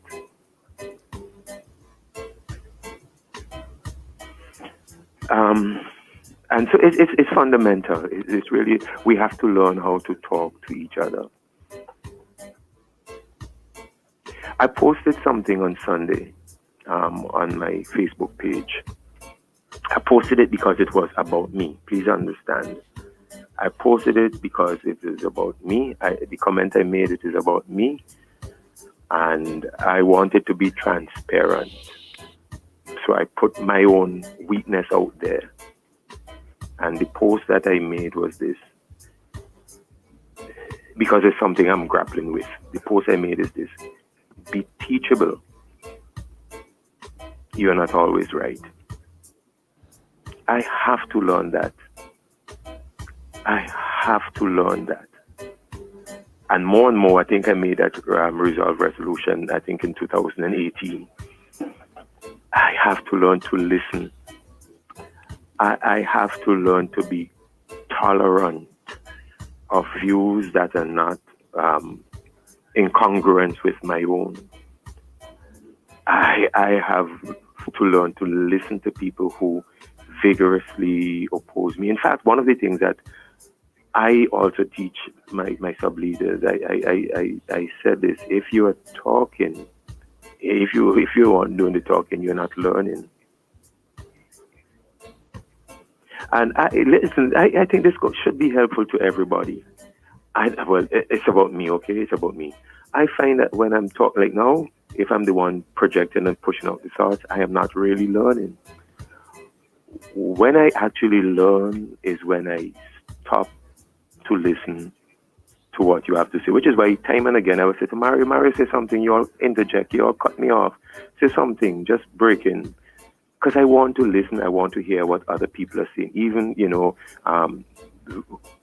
when I say criticism, constructive criticism, there's really no place for a different type of criticism that is vilifying people, ad hominem things, objectification, defensive postures. There's no place for that kind of criticism. But if somebody has a valid, well-constructed criticism, I want to hear it. The reason I want to hear it is that I want to learn. I know this, Mario, I know this, that if I am not listening, I am not learning. And the things you learn when you listen to people, when they talk, when they articulate, sometimes they're teaching you more than they thought they were teaching you. You learn things about them. You learn things about the positions they are taking, yes, but you learn things about character, you learn things about integrity, you learn things about worldview. Things come out if you listen close enough and long enough. And when we adopt a posture of shouting, which goes to what Mario was saying, guys, we're not getting anywhere. When we get so defensive that at all costs we have to defend our position, sometimes you defend your position and you argue your position, and sometimes you win the argument and you lose a friend.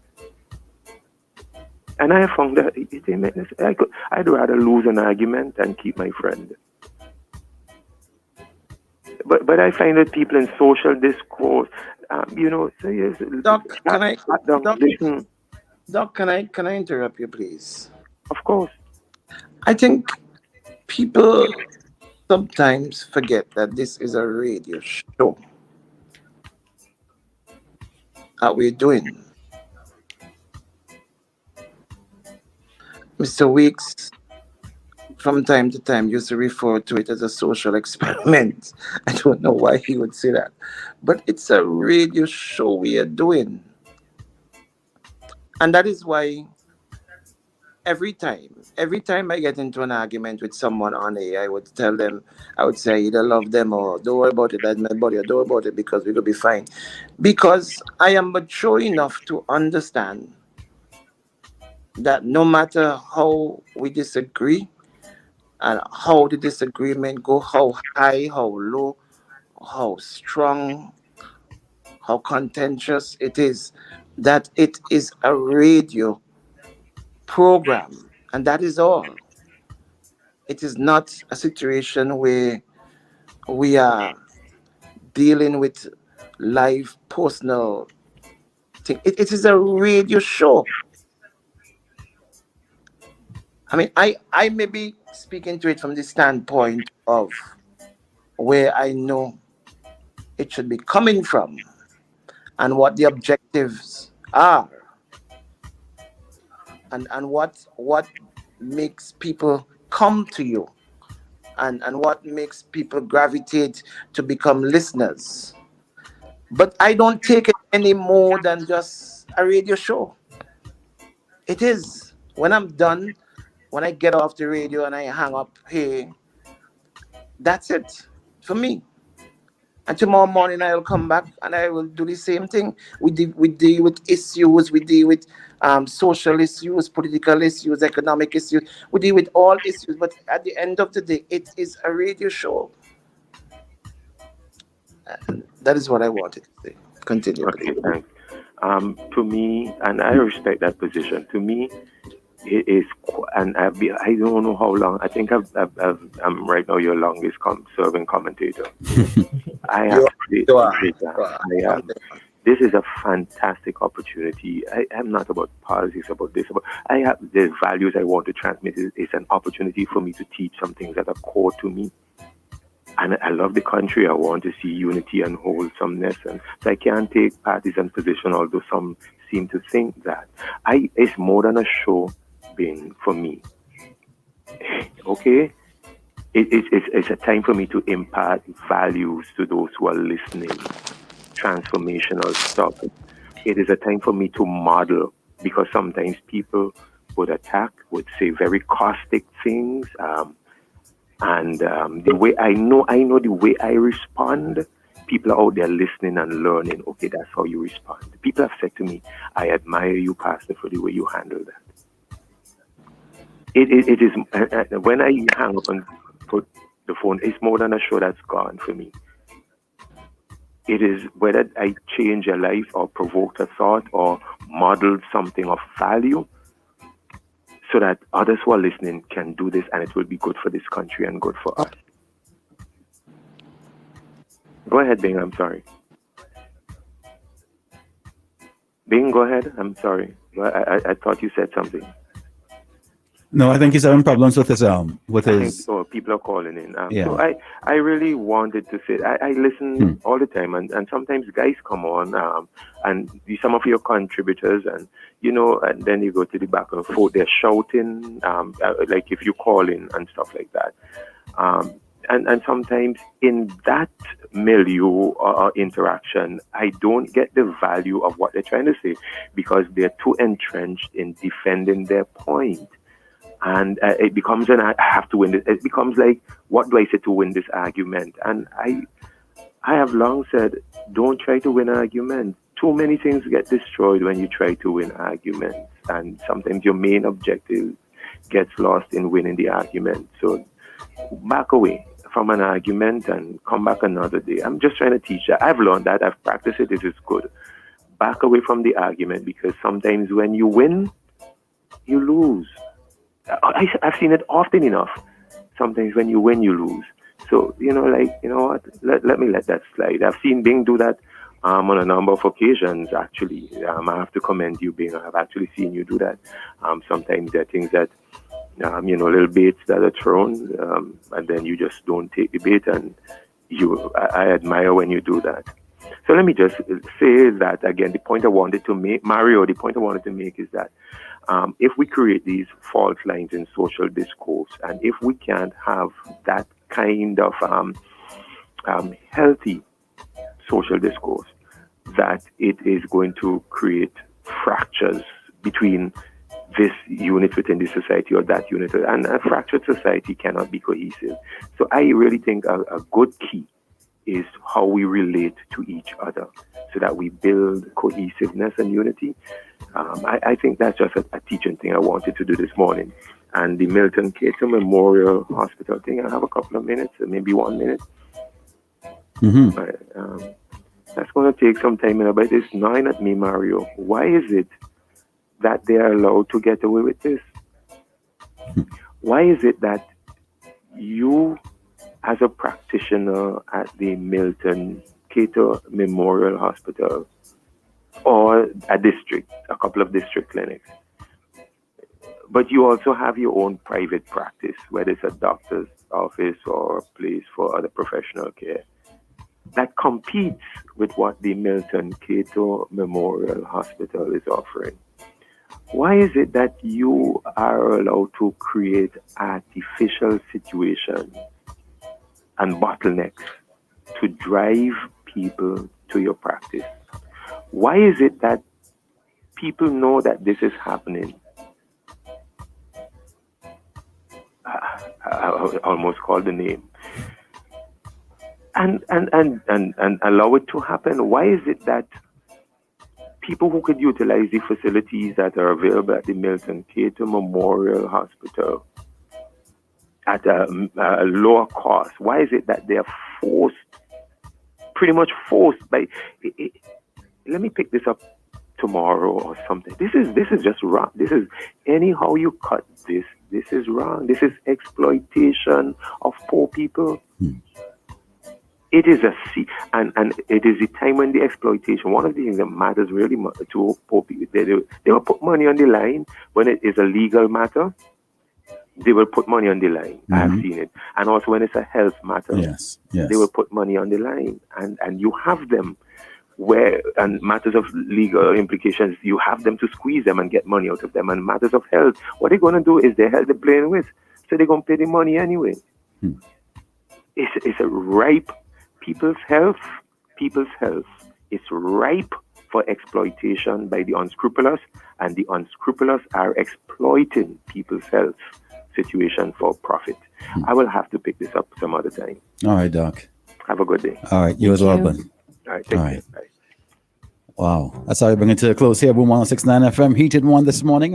We catch you tomorrow, same time, same station, same crew, same cast. Have a good day, everybody. Be safe. Jill and Flex. Thank you very much. They're up next. Oh boy. Hold down the morning with a new kind of pump. Yeah, baby. You're in the Shade Room with Jill and